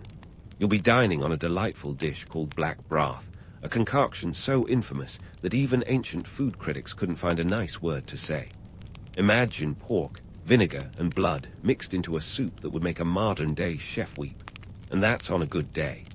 Most of the time you're hungry, which is kind of the point. The Agoge is designed to starve you just enough to make you resourceful, teaching you the fine Spartan art of stealing. Ah, yes, the great cheese-stealing exercise, an activity that sounds like a farmer's market game but is anything but. Picture this. You're tasked with swiping cheese off a communal altar while older boys beat you with whips. It's like a bizarre, ancient version of Capture the Flag, only with more blood and fewer rules. The aim, toughen you up and teach you stealth. Because nothing says future elite soldier like a kid who's perfected the art of ninja cheese theft. But it's not all about physical endurance. Mental toughness is equally prized. The Agoge wants to mold you into a Spartan who can endure hardship without so much as a whimper. You're trained to be laconic, which isn't just a fancy word for terse. It's a way of life. Spartans believed that verbosity was for philosophers and poets, not warriors. So keep your sentences short and your resilience long. Okay, now let's talk economics and politics, because every brutal system has its roots in something more than just sadism. Sparta, unlike its Athenian neighbors, wasn't big on trade or olive oil exports. Their economy was built on the backs of helots, essentially state-owned serfs who did all the menial labor while you trained to join the ranks of the elite. This militaristic society needed a constant supply of warriors to maintain control over a population that outnumbered them significantly. Some estimates suggest helots outnumbered Spartans by about 7 to 1. That's a lot of people to keep in check, hence the need for you to become a human weapon. And while we're myth-busting, let's tackle the idea of the perfect Spartan soldier. Sure, Sparta was known for producing some of the most formidable fighters in the ancient world, but they weren't invincible supermen. They lost battles, faced political strife, and dealt with internal dissent just like any other society.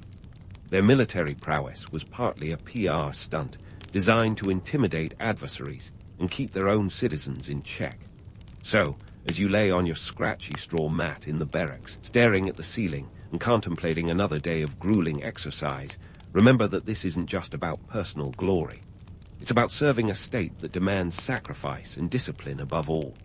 The agoge is a crucible designed to burn away weakness and forge warriors capable of preserving a way of life that's as much about survival as it is about honor. And that's the agoge for you, a system as fascinating as it is fearsome, where every cut and bruise is a step toward becoming the legendary Spartan warrior that history loves to romanticize. But beneath the mythology lies a harsh reality of economic necessity, political strategy, and a society driven by the need to survive against all odds. So, as you lay on your scratchy straw mat in the barracks, staring at the ceiling and contemplating another day of grueling exercise, remember that this isn't just about personal glory. It's about serving a state that demands sacrifice and discipline above all. But don't get too comfy there, because your teenage years in Sparta are about to crank the intensity up to 11. Welcome to the Crypteia, a secretive rite of passage that makes your earlier cheese-stealing escapades look like a Sunday picnic. The Crypteia isn't your typical teenage rebellion phase. There are no curfews to break or parties to crash. Instead, you're thrust into a clandestine operation that involves sneaking around at night, spying on the Helots, and if the situation demands it, using lethal force. Picture a covert ops mission with no high-tech gadgets, just raw survival skills. Why the cloak and dagger routine? Well, it's 1 part training exercise and 2 parts social control, with Helots outnumbering Spartans by a hefty margin, 7-1, remember. Keeping them in check was more than a part-time job. It was a full-time necessity. Now, let's talk about what this does for you as a young Spartan. The Crypteia is all about honing your skills in stealth, endurance, and fear management. It's a test of mental toughness as much as physical prowess, forcing you to navigate the shadowy side of Spartan society. Imagine playing hide-and-seek, but instead of your friends, it's the entire Spartan state watching, and the stakes are survival itself. Miss your mark, and you're not just risking a scolding. You could end up as a footnote in Spartan history. This rite of passage isn't just an exercise in terror tactics. It's a crucial cog in the Spartan machine, maintaining the delicate balance of discipline and fear that underpins their society. The Crypteia reminds everyone, Helots and Spartans alike, who holds the power and why that power must be respected. It's a grim reminder that the peace and stability of Sparta rest on the razor's edge of constant vigilance and control. But let's not get swept away by the mystique of Spartan equality just yet. The image of a society where every citizen is a warrior king doesn't quite hold up under scrutiny. Sure, Spartan men were equals in the sense that they all trained, fought, and lived for the state. But scratch below the surface, and you'll find a rigid social hierarchy that would make a modern corporate ladder look like a slip and slide. The Helots, as we've seen, were at the bottom, slogging away in the fields, so you could focus on perfecting your war cry.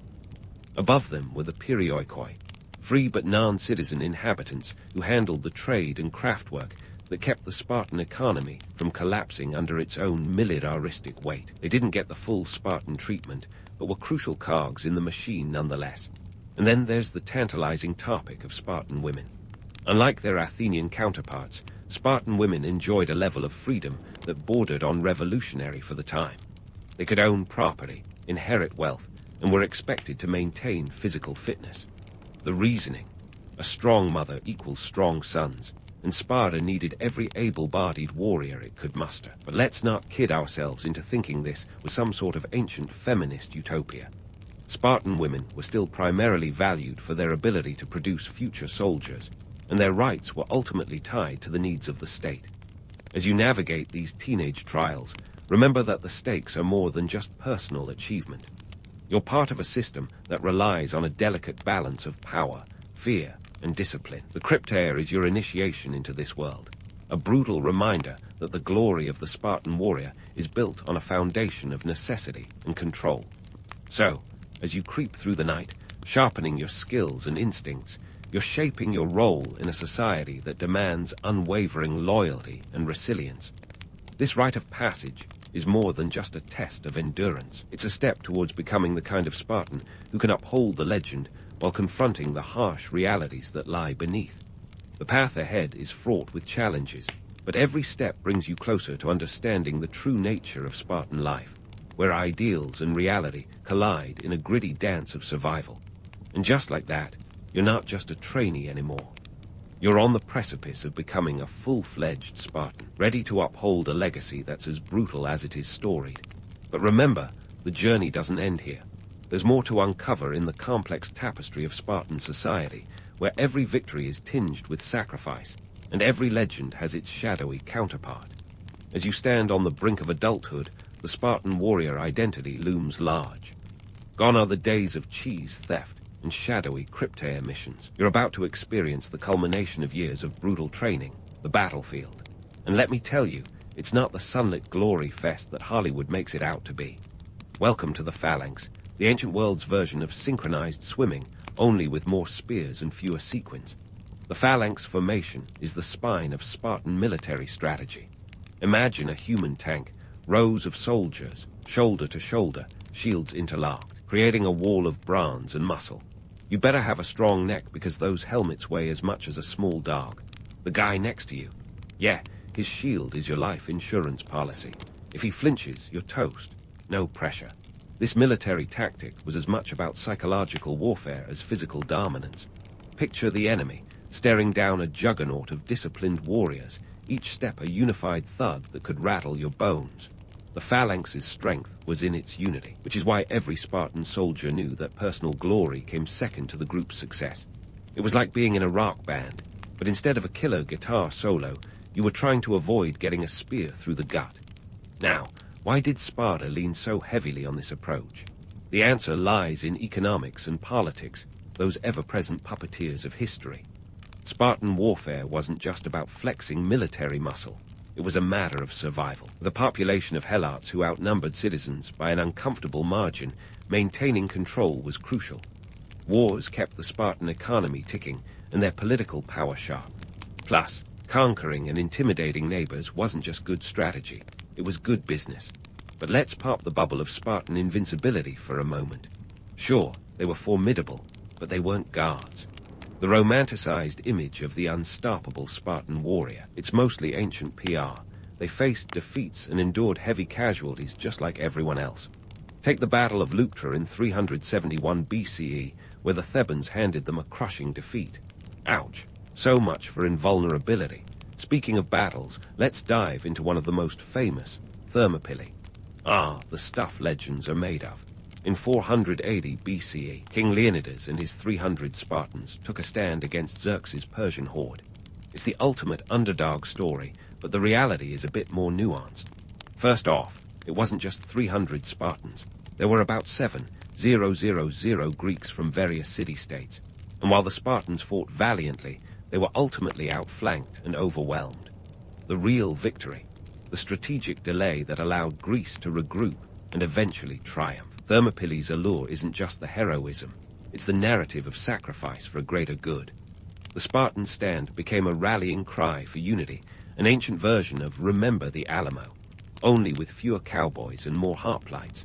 It's a tale of defiance, but also a stark reminder of war's cost. Because let's face it, nobody walks away from 3 days of battle without some serious scars, if they walk away at all. The economic and political factors that drove these battles were as intricate as a Spartan shield pattern. War wasn't just an outlet for youthful energy. It was a tool to maintain balance at home and influence abroad. Sparta's military machine was a necessary extension of its society, a society that demanded constant vigilance and readiness. Now, back to the personal. As a Spartan warrior, your life is a paradox of sorts. You're trained to be self-reliant, yet utterly dependent on the man next to you. You're taught to value glory, but only through the lens of the collective. It's a tough gig, balancing individual prowess with the needs of the state. But that's the Spartan way, a life lived on the edge, where ideals and reality are in constant, gritty conflict. And as you prepare to take your place in the Phalanx, remember that you're part of a legacy as complex as it is compelling. The Spartan warrior isn't just a symbol of ancient might. He's a testament to the enduring human struggle between myth and reality, individuality and unity. The journey from Agoj trainee to battle-hardened soldier is fraught with trials, but it's one that shapes the very fabric of Spartan society. As we move forward, we'll delve deeper into this world where every spear thrust and shield bash is a dance on the edge of history. The story of Sparta is far from over, and there are more battles to fight, more myths to unravel, and more truths to uncover. So, keep those sandals laced, and that spear sharp. The road to understanding the full breadth of Spartan life is just getting started. As we move from the battlefield back to daily Spartan life, it's time to reel in those spears and pull back the curtain on what life was really like when you weren't busy trying to keep your shield from becoming a carlander. Spoiler alert. It's not all brawn and battlefield glory. There's a lot of mundane mixed into the myth. First, let's talk politics, because even in ancient Sparta, you couldn't escape a little bureaucracy. Enter the dual kingship. Yes, 2 kings, double the crowns, double the drama. Each king came from one of 2 royal families, the Ayyubids and the Eurypontids. Imagine a political system where checks and balances meant 2 guys with crowns trying to avoid stepping on each other's sandals. The idea was to prevent any one person from getting too full of themselves, but it also meant that Sparta had its fair share of royal squabbles. These kings weren't just ceremonial figures. They were military commanders, religious leaders, and key players in Spartan politics. But don't get too starry-eyed. They weren't absolute monarchs. The real puppet masters were the Gerousia, a council of 28 elders plus the 2 kings. These guys were all over 60, which in Spartan terms means they'd survived a lifetime of dodging spears and agoge training. They were basically the Jedi Council of Sparta, if the Jedi were more into austerity and less into lightsabers. The Gerousia held significant power, proposing laws and serving as a supreme court for serious offenses. They were the gatekeepers of Spartan society, ensuring that every decision aligned with Sparta's militaristic ethos. Talk about a tight ship. Now, let's dive into economics, because, as always, money, or the lack thereof, makes the world go round. In Sparta, land ownership was a big deal. Each Spartan male, upon completing his military training, received a plot of land known as *kleros*, and some helots to work it. This system was Sparta's way of providing for its soldiers, ensuring they could focus on what they did best, preparing for war. But here's the catch. Spartans were forbidden from engaging in trade or accumulating wealth through commerce. Gold and silver coins. Forget it. Spartan currency was heavy iron bars, a not-so-subtle way to discourage hoarding wealth.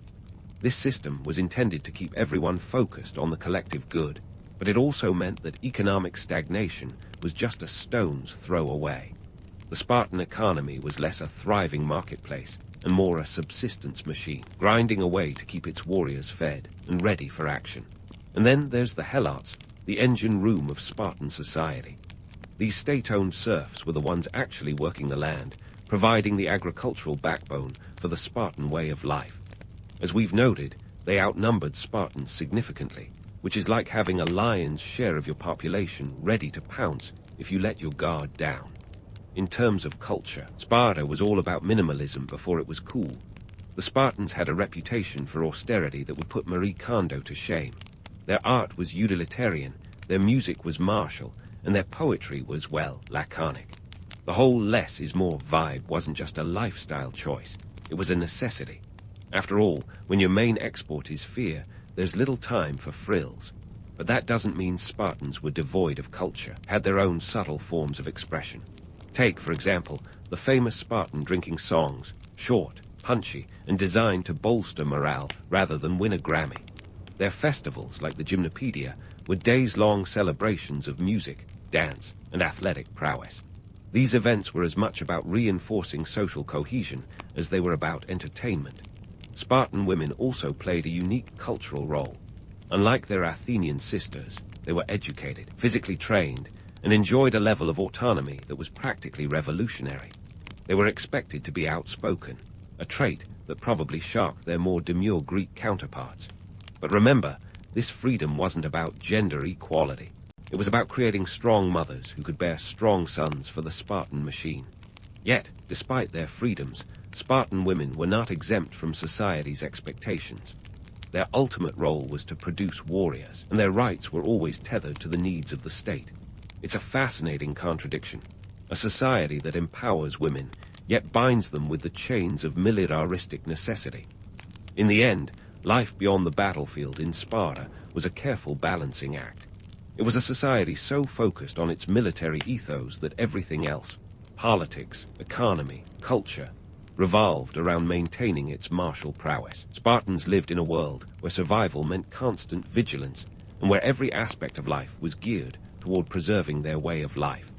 As you navigate this Spartan landscape, remember that beneath the stern exterior lies a complex society, one where every decision was a calculated move in the grand game of survival. The Spartan way wasn't just a lifestyle. It was a strategy for endurance, a testament to the lengths humans will go to preserve their ideals, even if it means living on the edge of austerity. So, as we pause here, know that the Spartan story is far from over. There's more to uncover about this enigmatic society, where every day was a blend of discipline, duty, and the relentless pursuit of excellence. More myths to unravel, more truths to uncover. Stay tuned, because the road to understanding Sparta's full story is just beginning to unfold. But let's not hit pause on the Spartan saga for too long, because the story is just about to take a dramatic turn. Fasten your sandals, folks. We're diving into the decline of Sparta, a tale that shows even the most ironclad societies have an Achilles heel, or in Sparta's case, several. First, let's talk about the Peloponnesian War, a 27-year slugfest with Athens from 431 to 404 BCE that left the Greek world in tatters. Sure, Sparta emerged victorious, but it was a Pyrrhic victory at best. Picture this.